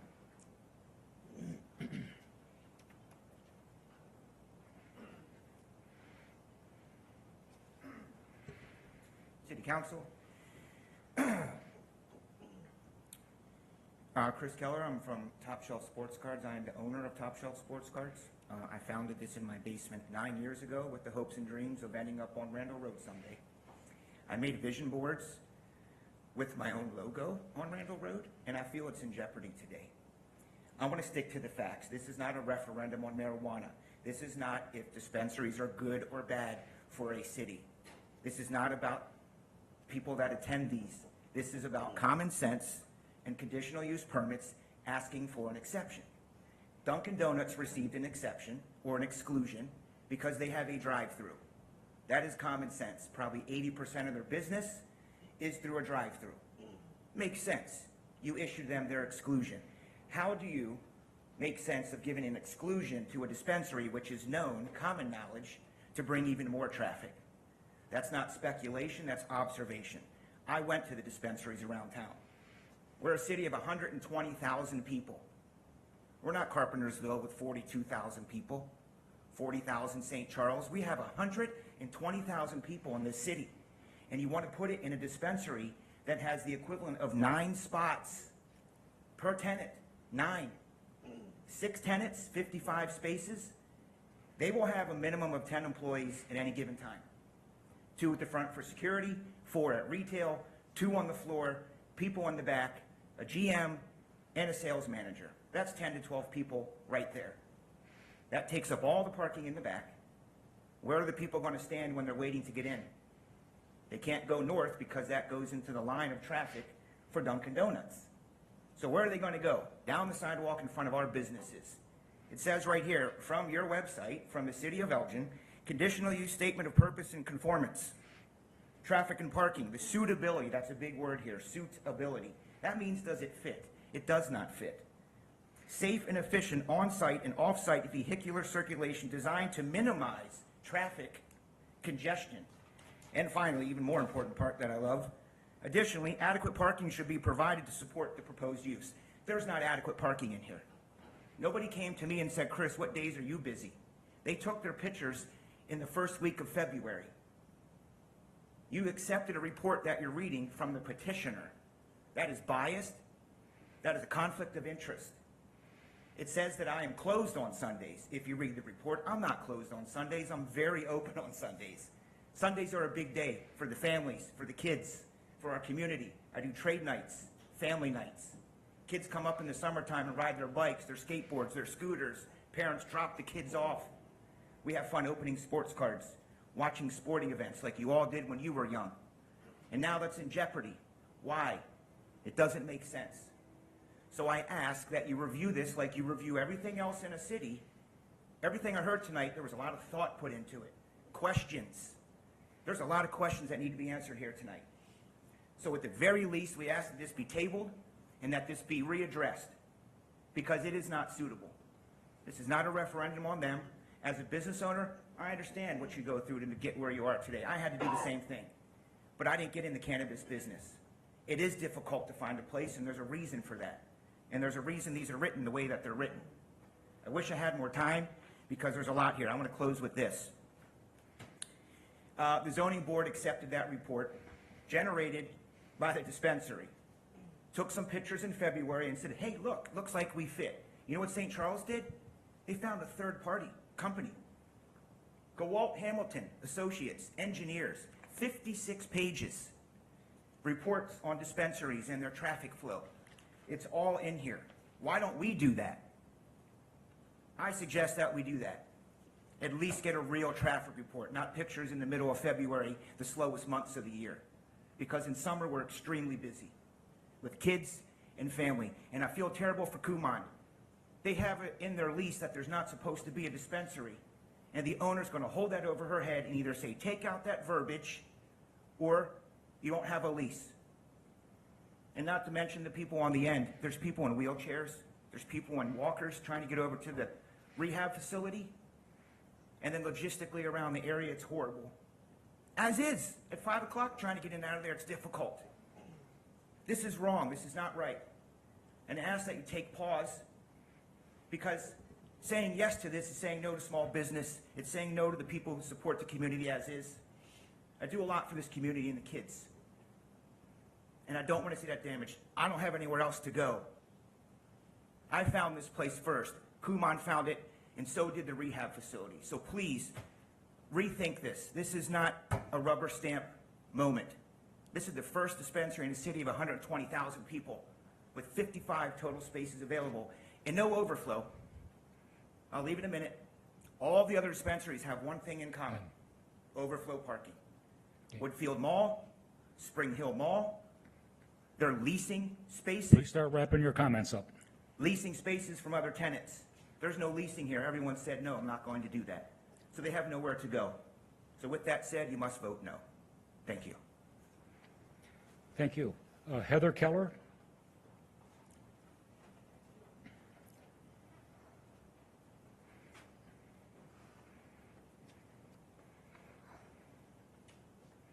Hi, everyone. I actually didn't know that I was speaking. My name is Heather Keller. I am the wife of Chris Keller, owner of Top Shelf Sports Cards. I'm here only to support him and all of these businesses right next to him. I want to just re-say again, he did start this business in our basement. He came to me after we had our child, 2 weeks old, and he said, hey honey, I would like to take my sports card hobby business to a full-blown business. Thankfully, I have been very successful in my years with real estate. I was able to support him in his dream. Guess what? Now he has his dream. And we are sad, we're upset. We do think that it is at jeopardy because we have worked so hard to get to this point. We had nothing. When you work that hard, you can get to this point. But he's right, we have nowhere else to go. So we are hoping that you make the common sense decision, because there is not enough space. Find another location. It's not really our problem that they can't find another location, but Elgin is very large. I am sure there's a space that they can build or another location, but this is not it. So thank you and have a great night. Thank you. David Dorgan.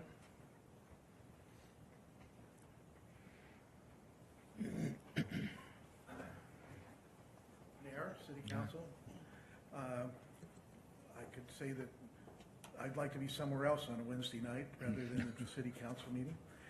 But I'm here to support this petition, and I'm supporting it on a couple of levels. First of all, I believe the City of Elgin needs the revenue that comes from this business. I also think that we have an opportunity to participate in a legal activity as opposed to the illegal activity that goes on with this type of cannabis business. And I think it's an important factor. And there are many people who use these products for other things besides just recreational. They're used for medical reasons. This is not a medical dispensary, but there are people who will purchase products there that will be medical. In addition to that, my wife and I owned a business in this plaza. We had a curve shop in this plaza for 5 years. We know that the parking can be a bit of a hassle, but I would tell you we had 25 people, 25 of the 250 members that my wife had at her curve store that would be in there could be in there at any time. And we saw how they shuffled and how we got along with Kumon and other businesses there. I believe that this business will do perfectly well in that location. Thank you, Mr. Mayor. Thank you. Deborah Radke.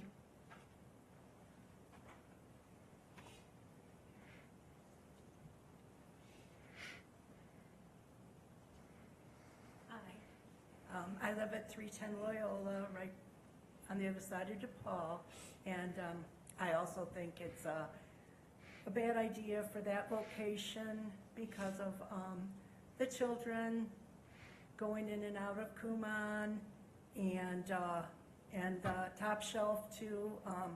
I think that there will probably be people waiting outside the dispensary that can't all get in at the same time. So there's going to be a lot of people waiting out in front. The traffic is going to be awful. It's hard to get in and out of there. I've gone to Team Rehab myself. And I mean, I've been around Dunkin' Donuts and all that. And if there's going to be more traffic than there is already, it's going to be a mess. And I was even thinking like along McLean Boulevard, there's like down by Bungee's and the shooting range, there's all kinds of buildings there that are all open. I don't know if you guys have checked into those or not, but it's all empty along there. And there's off of Route 31 down by Holiday Inn, there's that strip in there where I think there's open area buildings there that could be used. And they'd have a lot of parking, and they wouldn't be around businesses with children and hurting people's businesses. And, you know, the deliveries and back that they were talking about, I don't know if anybody would be watching to see the deliveries, waiting for the deliveries to come. If anything bad would happen, I don't know. But I just think it's really a bad idea for so many reasons. And there is problems parking over there at certain times. In the morning, Team Rehab is very busy. And then the other businesses too, maybe even early in the morning might even be more traffic over there. But anyway, that's what I wanted to say, and I really do think that there could be other places that could be looked into to put this dispensary besides so close to our condo units, you know, right in the backyard. Loyola is crumbling. It always has been. They just put patches in there. I can't imagine what it's going to be like when there's a lot of if there is a lot of traffic, and getting out, turning left out of DePaul onto South Street is very hard. You know, depending what time of day, but there's people coming out of Burger King and the condos across from us, and it's going to be a traffic nightmare. So anyway, thank you very much for listening. I just was trying to think of another idea that might work for everybody. Okay. Thank you. Thank you. Norman Roach.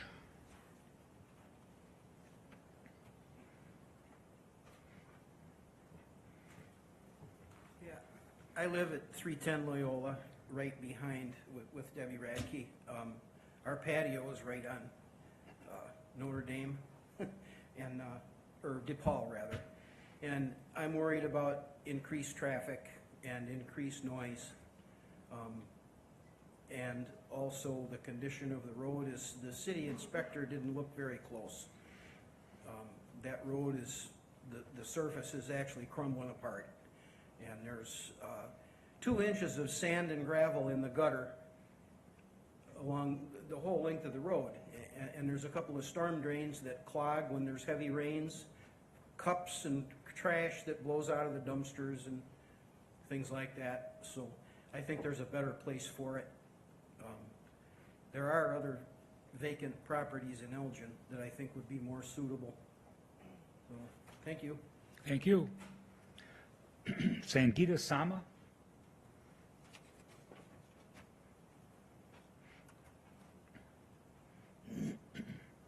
Hello, Mr. Mayor and City Council.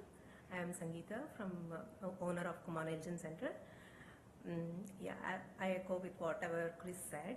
Only concern is I know this is Kumon is considered as a retail business, but still it is a place for children. So that is the reason we also have the clause that we are not supposed to bring in any liquor store or cannabis dispensary, anything like that within 1,000 feet of our premises. But still, I don't know how my owner is trying to consider that for letting it out for lease. And as far as parking is concerned, definitely that could be an issue. Thursday is the most busiest day for me.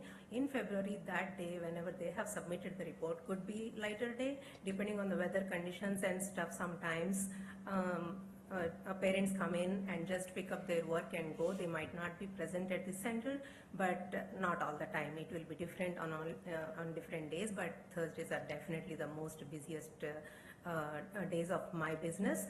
And going forward into summer, definitely summer, I know like children, they just run out of the center, and I don't think that is a safe place. And the parents are also waiting in the parking lots for the children to finish their work and until they finish their work at the center and leave. So these two are the most important things. I think it will be a better place. For them, I think it will be better to find another location. I think this is not the right place. Thank you so much. Thank you. David Lawrence.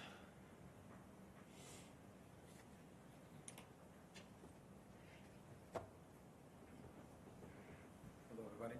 My name is David Lawrence. I live at 224 South Western Avenue on the west side of Elgin. I'll be quick. Illinois marijuana sales and tax revenue for 2022 fiscal year was $445.3 million from $1.5 billion in cannabis sales. To me, Elgin as a city could use that tax money to fix our lead issues, our streets, our parks, our beautiful downtown. It's a win-win in my eyes. About the card shop, I actually asked friends and family about the same situation, and I asked them, how would you feel about that situation? And maybe because I'm more on a positive side of things than more the negative, they all said they would love to bring their kids to get shop cards. Mom or dad go get something for themselves, then go inside get something for their kids. I didn't really get any negative feedback for that, but again, like I said, I'm usually on the optimistic side of things and very positive person, so I think it's a good thing. I don't see anything bad about it, but that's just my opinion. That's all. Thank you. Okay, at this time, any questions from the council for the petitioner or Mr. Malat?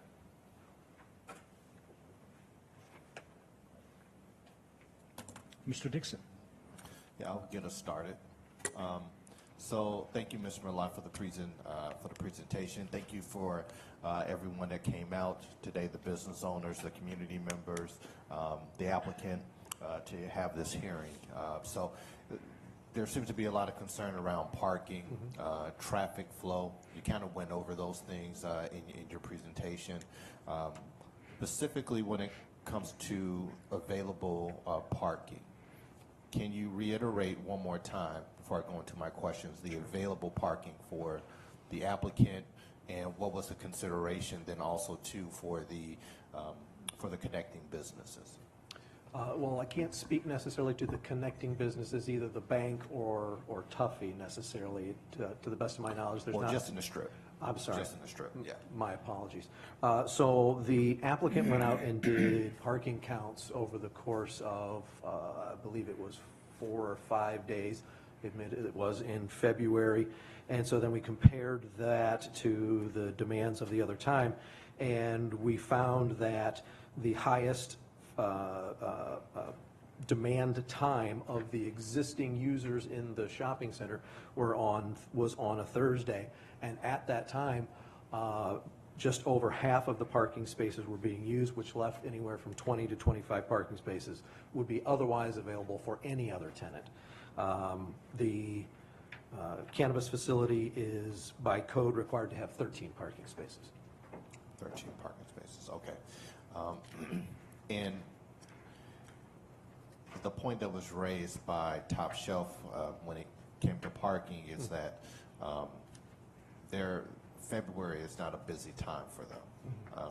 And it seemed as though city staff had the wrong information of saying that they're closed on Sundays. He's advising that they're open on Sundays. So throughout this process, did city staff speak with the business owners directly about parking and to have those conversations to make sure that we have a better idea versus, going out there at a random time and figuring these are peak hours? Sure. No, we did not necessarily speak with the specific business owners about their peak times. Okay.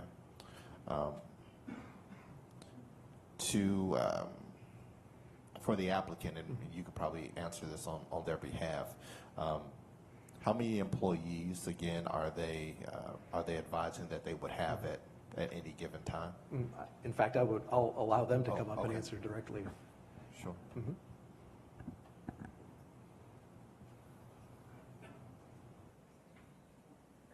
So our plan currently is to have 2 security, which is a front desk person and then a security guard, and then 4 more staff. So typically about 6 people in the facility is what you're looking at. There's usually about, the way that we have the floor space laid out is that it is a workflow where inventory is pulled from behind and people get in line. So there's no line outside. The line is inside of the store, and there is a management line. They can either shop through kiosks. They have pre-order access, which they can then come into a fast lane and maybe make a purchase within 5 minutes and walk out the door because they already have that access. They can also pay online in most cases, so there is a less transaction time related there. But typically we are looking to get people out of there as quickly as possible, and we're able to do that with about 6 employees. About 6 employees, and it's 9 parking spaces for the business. Is that correct? No parking spaces in the shopping center are not designated. Okay. Right. So, but there are 54 parking spaces, 6 potential businesses, 6 business spaces. Okay. It has been discussed amongst our staff that we were hoping to use some of the Dip Hall parking, the shared parking, or the shared driveway, I should say, as some of the employee parking, so that we would be able to reduce a little bit of the restriction from some of our neighbors if we needed to. Of course, we would talk to everybody before we were able to make any of those decisions, but trying to find any solution we can to make sure people are feeling appeased. Okay. And given your history and knowledge of traffic when it comes to these dispensaries, what would you estimate that at your peak, the number of parking spots that would be occupied by not only your customers but also your staff? Absolutely. So I recently, down in Normal, I like to compare Elgin and Normal. I think they're very similar in population, and they are similar in education and a lot of different things of that nature. And so I've recently looked at Normal, and we've done some counts for the dispensary down there, and they typically have somewhere around 15 to 24 cars in their parking area around any given time, or around peak hours, so to speak. And again, it really depends on the hour and the time of day that people are coming in, but that's about what you're going to see. Okay, all right, thank you, I appreciate it. Mr. Malat, for South Street Yes, sir. and the traffic study that was done, which was completed by the applicant. Yes, sir. Is that, the traffic studies being done by the applicant, is that normally the responsibility of the applicant? Yes, sir, it is. Okay. Are there ever any situations where we say we'll do the traffic study? Not that immediately comes to mind, but we certainly do review it. If anything seems odd, we'll send it back. It's actually quite common that when we get initial traffic or parking studies, that we make comments and ask for either additional information or further clarification. Okay. And was that the case in this situation? Not to my knowledge, no, sir. No. Okay. Because this was, if I could just add, this was not a traffic study, this was a parking study. This is an existing building with existing streets where a tenant was going into an existing space. So the primary concern here was the amount of parking. Okay, so nothing done on the traffic? Yes, sir, here correct. On South Street? for Correct. South Street? Okay. All right, I'll pass it on to my colleagues for now. Thank you. Yes, sir. Anything else? Ms. Rauschenberg? Thanks. I had a few of those same questions, but I have a few more. Can you provide us more information about the clause that Kumon suggests that in their lease, there would be no liquor or store or marijuana dispensary? It says, notwithstanding anything contained herein, landlord will not use, lease, or permit any other store or property in the shopping center to be used for conducting supplemental education sessions, including but not limited to Sylvan, and it listed a couple other businesses. Furthermore, landlord hereby represents no present tenant or occupant. Oh, I'm sorry, am I not being the right, sorry. Thought I had that. Thought it was right here.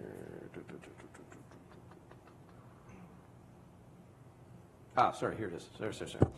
Landlord further warrants and represents that it will not enter into a lease for the shopping center within 1,000 feet of the leased premises with any tenant whose principal business purpose is the sale of alcoholic beverages other than may be ancillary to a full-service restaurant.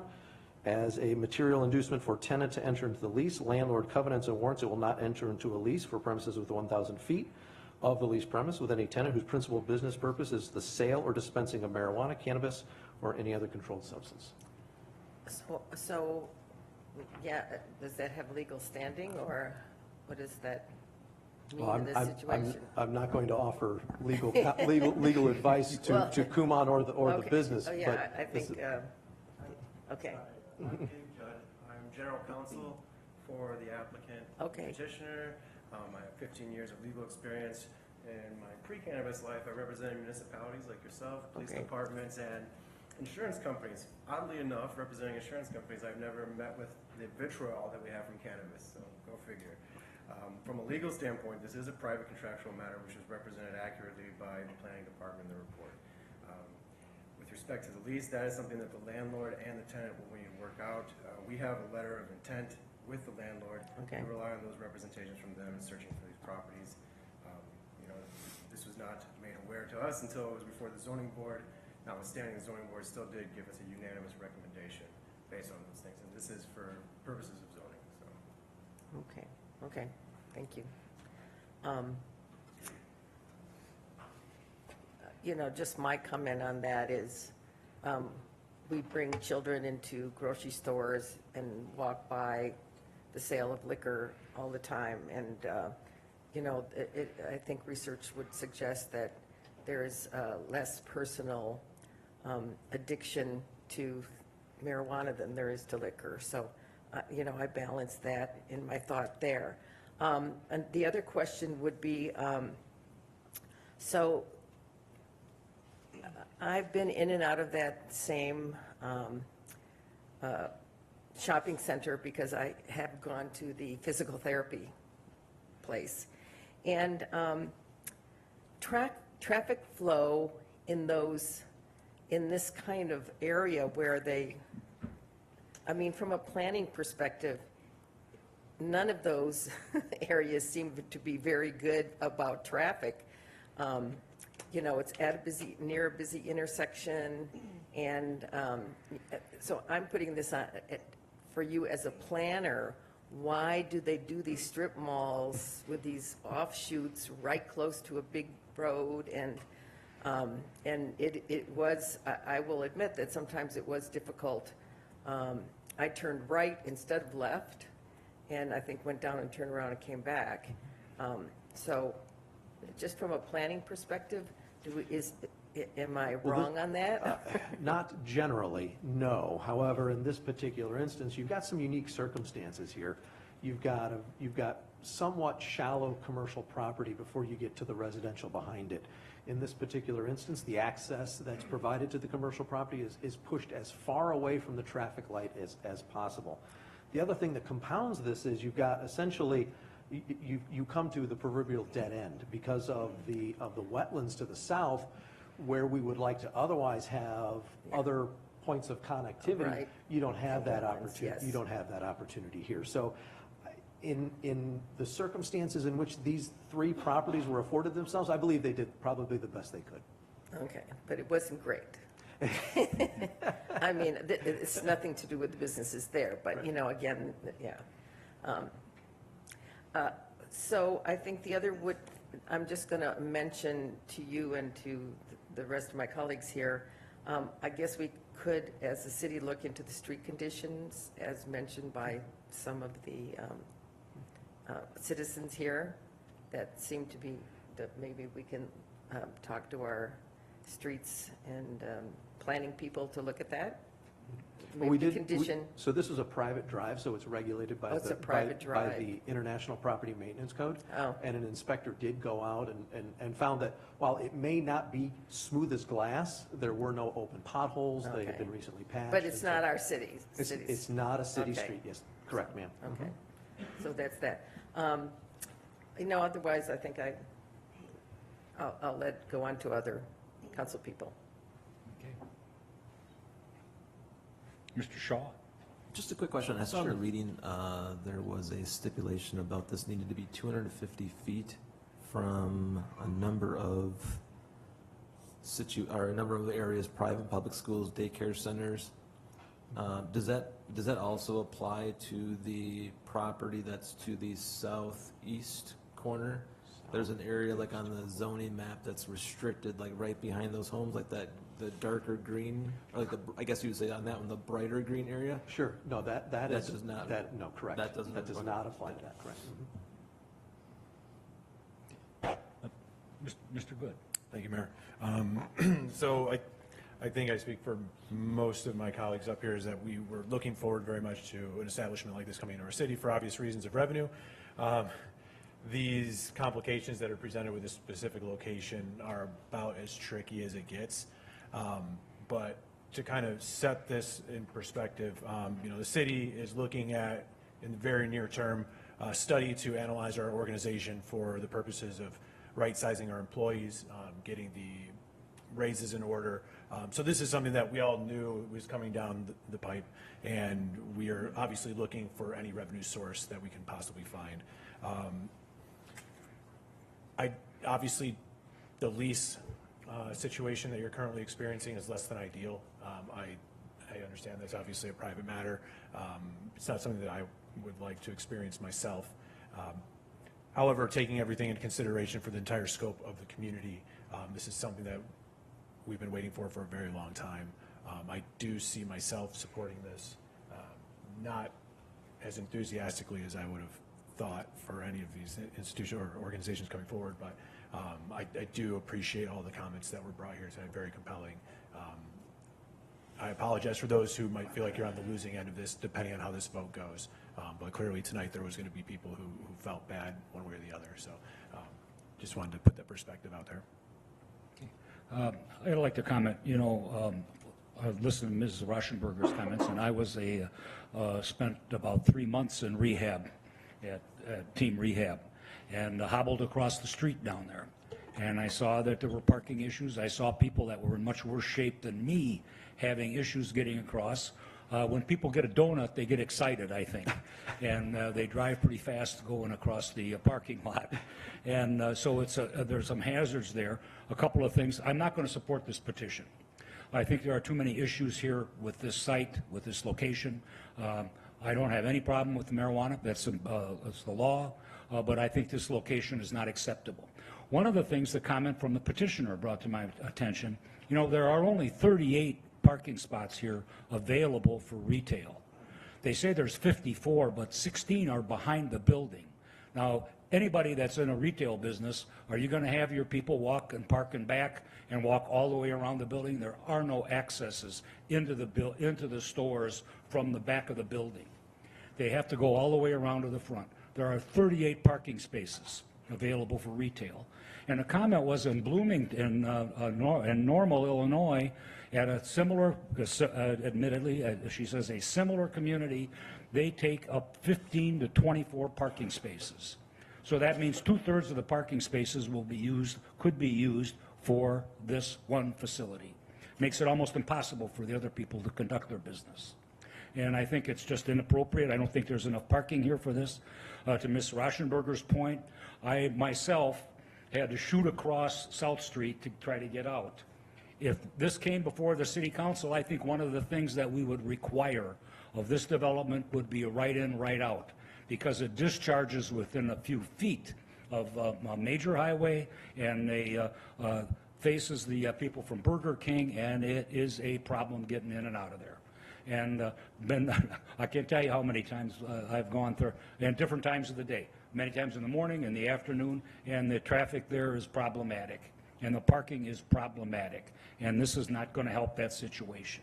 I don't know about what other communities have, how many people, but I looked at the some information that I've gotten off of the internet, just like other people, and a typical dispensary like this has about 125 customers a day. But they're not all on the same day. That's 7 days a week. So they could be many more focused on Thursday, Friday, Saturday, if those are their busy days. They could have more than 120 people in those days. So it causes a burden here. I do not feel that the parking and the traffic situation is adequate to support this facility here. So I'm not going to be supporting it tonight.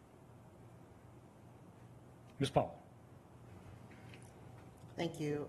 A couple of questions for staff and potentially for the petitioner. I do appreciate folks coming out tonight. I know this is not probably the most exciting thing that people wanted to be doing on a Wednesday night, but I appreciate hearing from everyone.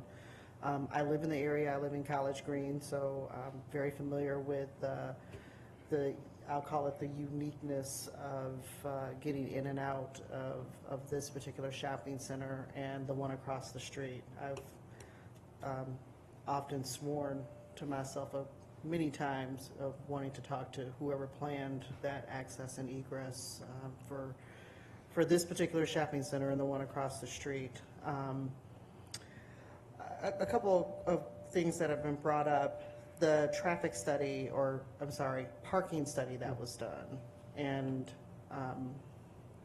you emphasize that it's a parking study but not a traffic study, but some of the questions and concerns that we've heard tonight do pertain not just to traffic, not just to parking in that area, but also the impact to traffic. Has there been any thought to contracting with a third party, as I think someone mentioned, to do an actual traffic study? We did not, no. And I appreciate one of the comments made by Mayor Captain about a possible right in, right out, but again, I'm not a traffic engineer. That would probably have to be something that would have to come from someone who has a whole lot more skill in that area than I do. But I would be very interested in seeing the impact, because anyone who's familiar with that area, just the number of cars that stack there by the Burger King, the short distance, if you're coming off of Randall Road heading eastbound on South Street, just that whole area is, like I said, very unique and challenging. One of the first people, I definitely support the dispensary. Glad to see you here. Feel that we need one or more in our community. I just want to make sure that not only that you're going to be successful, but that it's not in an area that, or causes a situation where you're not going to have enough parking or some other unintended consequences. In terms of the potential impact on some of the existing businesses, I would actually like to think, especially for Top Shelf sports cards, and I think someone mentioned this earlier, that potentially you might actually get more folks that did not know about your business, that because they're coming there for Dunkin' Donuts and now potentially a cannabis dispensary, that maybe more people will come. Same thing with Kumon. I'm familiar with Kumon as well. I think a lot of people, you know, they see it and they come. And I'll just point to just my own history in the area. I voted against the gun range in our neighborhood in College Green a few years ago that sits at the intersection of College Green and McLean Boulevard. And this whole chambers was full of people talking about kids are going to run across the street from the preschool, and they're going to get in the car and they're going to grab a gun that somebody brings there and they're going to harm themselves, and just all kinds of very bizarre and outrageous things that people said. But that's not why I voted against it. I was concerned about traffic impacts and parking impacts in the area and a couple of other things that I am actually very pleased to say have not transpired.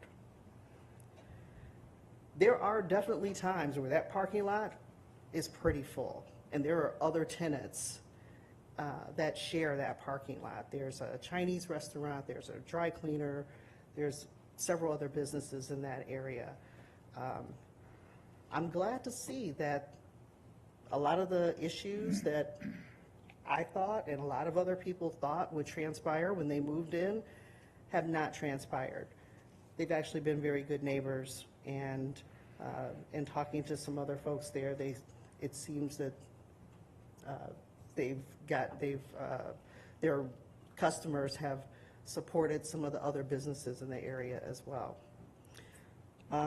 That said, I'm a little torn. I definitely support the proposal, but I am concerned and would like to see some more information about like a potential traffic study. Is that something we can come back with?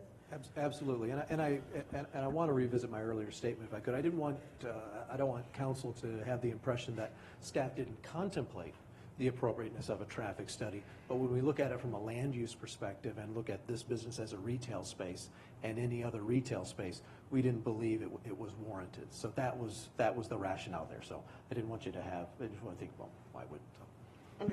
Understood. That's kind of my feedback and comments. The question I had about the street. I know it's private. Who owns and maintains that street?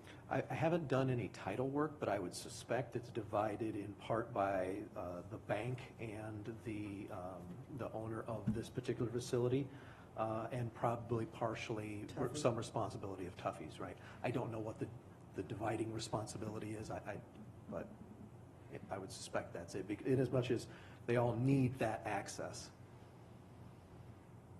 Okay. It would be interesting to know who's responsible for that, and, I mean, because obviously there would be increased traffic and increased maintenance responsibility for cars using that as an access point. The other, and again, if we move forward with a traffic study, just people coming around that, when you enter that development, the shopping area, if there could be some signage around, slowing down, coming around curves, one way in or one way out or something like that, because I know that it is a little tricky in there. I'm just trying to think of ways that it might make the traffic flow easier. In terms of, I'll leave it at that. Thank you. Manager's got a question. Just a quick question, Mr. Malat. I know the recommendations and findings of fact talk about a 180-day time period from the time of the license issuance. Do you have any idea as to how long this traffic study would potentially take and whether that would impact the issuance or the applicant's ability to comply with the issuance of the license? That's an excellent observation, City Manager. I don't. Typically, a traffic study can take anywhere from 30 to 45 days.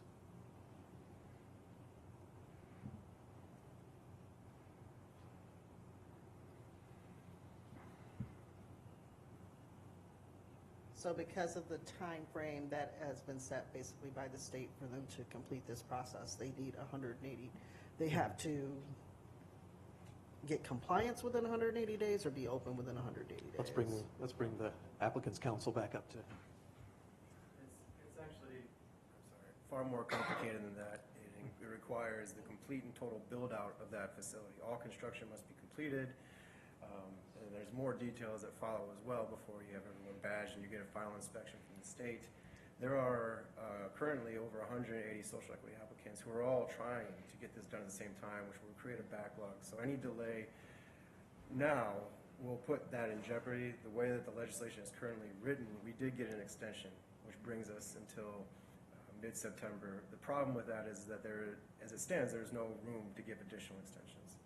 And every day that goes by that we don't have construction going or that we're not able to finalize a lease agreement, it puts us in jeopardy of losing that lease, or I'm sorry, put in jeopardy of losing that license, which does carry with it a significant amount of value, which we have worked diligently since 2019 to receive. And Mr. Judd, what do you estimate the cost of the interior upfit to be? I mean, our best guess would be somewhere about, 400 to 500,000 approximately.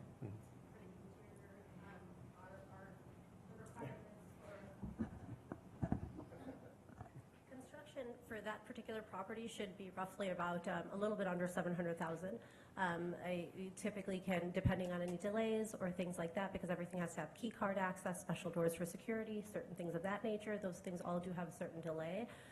So typically, if there is a bit of a delay, those things could take a little bit longer. But we usually budget out something from 700,000 to 1.2 million for these build-outs. Tell us about, as you looked around Elgin, were there other locations that piqued your interest or that you found that you were interested in, or were there some that didn't meet your needs for whatever reasons? Why this particular property? Absolutely.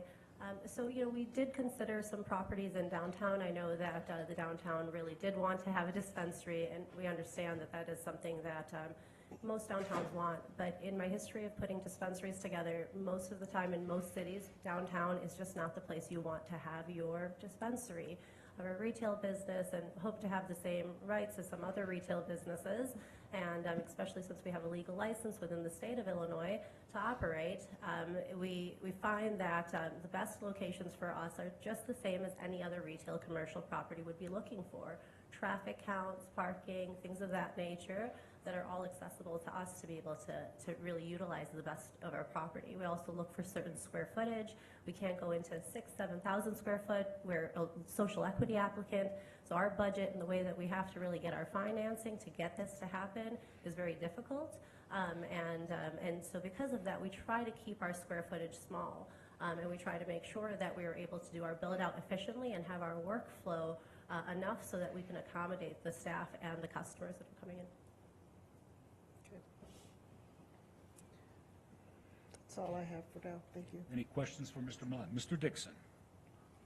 Not so much of a question, but as a statement. So I served on planning and zoning prior to joining city council for about 4 years.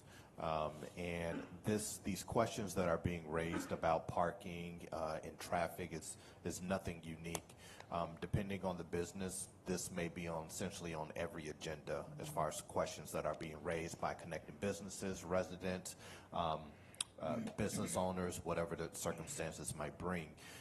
And this is my experience with city staff. They do a very diligent job when it comes to this. And I can't recall a time in particular where they're, I'm going to say, through their research, not assumptions, but through their research, that they were proven wrong. There have been a number of instances that we've discussed here, even when something has passed through planning and zoning and has landed here on city council's desk, for us to also vote on, similar to this situation where we have had these same conversations before. And I'm saying all of this to eventually arrive at, I think that the parking is going to be a concern over there. But I think it's going to be okay. Now, this is someone, I live off of Randall Road. That is the Dunkin' Donuts that I use when I'm going up and down Randall Road. So I've been through that parking lot. I've been past your businesses. I've used that access road that is not in the best condition. I've used, this is me a few times a week. So I'm very familiar with that area.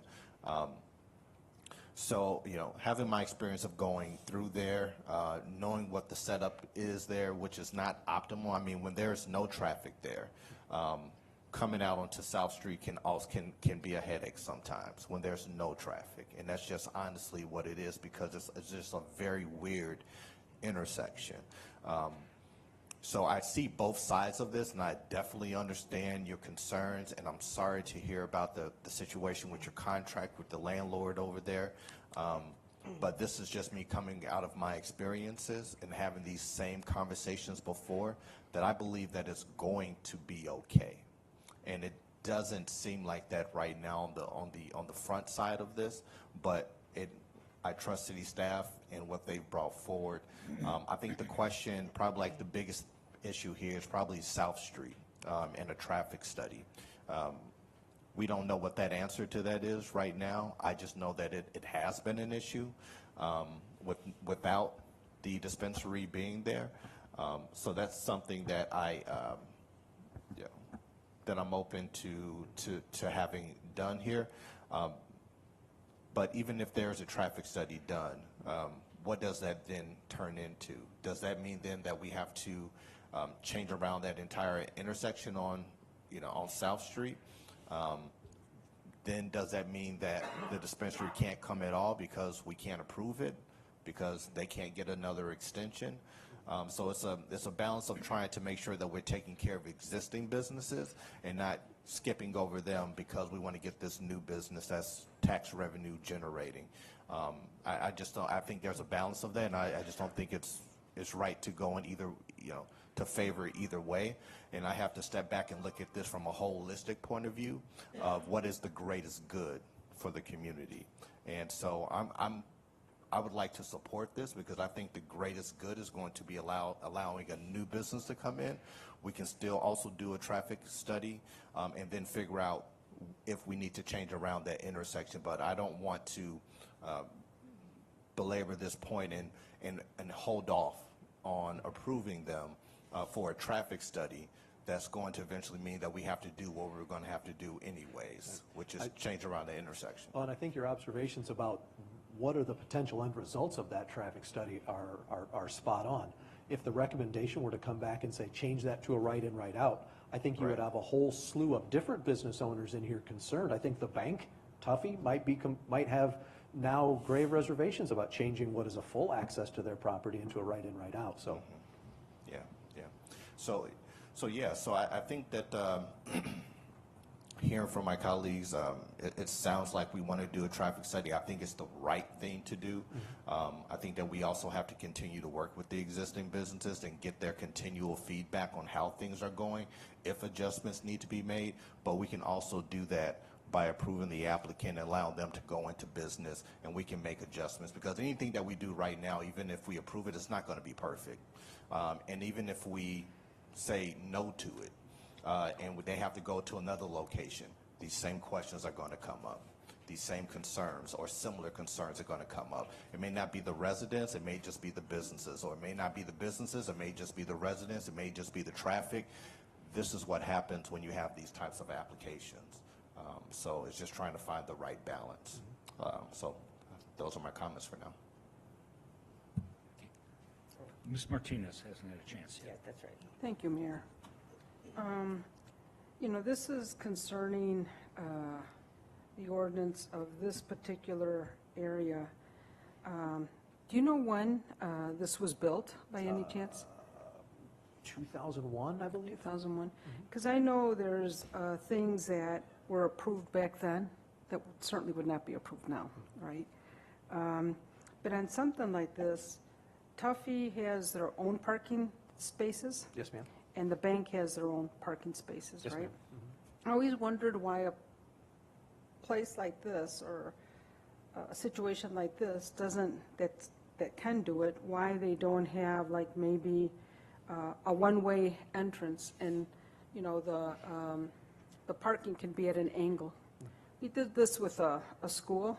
I mean, I've never served on the planning and zoning, but I've been going for many, many years. And I remember that was a real nice solution for a school, where they were able to have an exit that they didn't have before, and it just made it easier to convert their parking into angle and one way. It actually gave them even more spaces to park, something about the angle. I know that with Tuffy, it's a little toughy. What I mean by that, but you know, it can work where they can just go in and then come out and go the one way around. Because what we're saying too, every business that comes in is an individual business, whether it's a small business, a large business, whatever kind of business. And I know we're not going to make everybody happy, but what I mean is that even, let's say we say no to this business, but who knows what the other business is going to come up with, you know? We don't know. I certainly would like to see this come in. I do agree with many things that have been said. That's just a possibility. I don't know if this will help this applicant right now, but I just wonder if it's something that we can review and see. Thank you. Ms. Rauschenberg. Yes, I would like the applicant to come back up a minute. You said you've helped open other dispensaries around the country. You know all the positives and negatives, specifically parking, because I know any business would know that parking could kill your business if you don't have enough parking. So how do you, I'm sure you're going to have your staff park in the back, not where customers park. It would be nice if the whole grouping of people had their tenants parking back to give their customers more space anyway. But how do you see this as a big problem? No, absolutely not. So, we have 5 licenses in the state of Illinois to put up, and we've been doing this now since 2019, looking at properties, looking at locations, and specifically in Illinois. One of the big things for us is exactly how are we, we could lose our customer to Carpentersville, right? We could lose our customer to St. Charles. We can lose our customer to Algonquin. We can lose our customer to Hoffman Estates, which has 3 dispensaries currently. So we're not, and recently I did make the comment about Normal, but Normal doesn't have surrounding towns that have dispensaries. So really, the number of people we're going to see in Elgin, I hate to tell you, I wish it was more. I really do, but it's not going to be what people think it is. It's just, the time has passed for that. This is not the first dispensary in the entire country or in the entire state of Illinois. It's number probably 150 50-something. So there's quite a few, and there's still 182 licenses that are supposed to get up and operational, and only 12 of those have been up and operational, and there's a reason why. It's because it's difficult for us to find locations. It's because it's difficult for us to meet the parameters of the timeline of the state. It's because it's difficult for us to deal with the opposition of people that just aren't educated on what we do. It's just difficult. In 5 years from now, this will be a moot point, and I know that because I've seen it. I did this in 2014 and 15 when cannabis was brand new to Illinois. When I did petition hearings then, I had people picketing. I was afraid of my own life, and I had to leave many times. It was scary stuff. So it's not the time anymore, and things have passed quite a bit. I also do want to mention that our operating hours are 11 hours a day. So if you see 120 customers coming in through your day and you divide them by your 11 hours, you're not looking at that many people coming in at the same time. Sure, there are peak hours, of course, but you're not seeing them come in at the same time. And I think that's really, really important to kind of understand it. I think somebody who'd spoken earlier mentioned the Curves location that was there recently, and they have classes that are an hour long or hour and 15 minutes long, and they would have 25 patrons come into their exercise classes. They've already taken all the capacity of most of the other tenants at that time, but no opposition to their business coming in, none at all. We understand and respect everyone's opinion. We know what we're doing is hard. It's trailblazing work. It's difficult. But we do find that these are non-issues. We've operated many. In a couple of months of us being open, nobody even knows we're there. Nobody bats an eye on it. Most of the people who are in opposition are our customers. It's very interesting, the business. Yeah, thank you very much. I'll support it. I think we've opened our eyes to some of the issues with parking issues, with egress and, how do you say egress and Ingress and ingress and egress, and various places in Elgin, and this is giving us an example how we really need to relook at some of those things. I would like to have a traffic study at some time to think about those concerns, to speak with the other people that own that road, to talk about how they're maintaining it on behalf of everybody in the area. And I'm hoping that this turns out to be a positive, which I think it will for everybody. I do think that, for Kumon, I think I would say I would be more happy to normalize marijuana on our main streets than guns, personally. And so I hope that I will support it and hope that it'll work out for all the tenants. Okay, anything else? Mr. Shaw? Yeah, I will not be supporting this petition tonight. I think it's interesting that they read into the public record the fact that there's a lease agreement with another tenant, and the landlord's pretty much just dismissing it, but it's all in the public forum already. It's very odd that then we, as a public body, wouldn't stand behind those small businesses that are going to be struggling with the situation as it is. And so, I'm against marijuana as it is. For zoning matters, though, I look at the specifics. I've approved zoning for growers. Didn't believe in that, but they met the criteria of the zoning. I've done that twice. This one, though, there's a number of exceptions where I think there's, from a zoning perspective, you're looking for a situation where you're not going to negatively impact those already there. And that's one of the things that I look at from a zoning perspective. Will it have a negative impact on others around you coming in? And I think that's been made clear with the conversation tonight around a number of facts. And so, unfortunately, I will not be supporting it tonight. Okay, anything else? Okay, we have a motion. Clerk, please call the roll. Councilmember Stickson? Yes. Good? Yes. Martinez? Yes. Powell? Yes. Rauschenberg? Yes. Shaw? No. Thorne? Abstain. Mayor Captain? No. The motion passes 5-2 with one abstention. Okay, brings us to item 2. It's a resolution for the improvement under Illinois Highway Code for the appropriation of the 2023 motor fuel tax funds in connection with the 2023 Coombs Highland McDonald resurfacing project.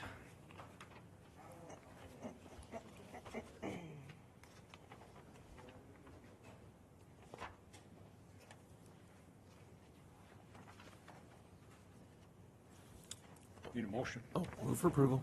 Second. Moved and second for approval. Any discussion?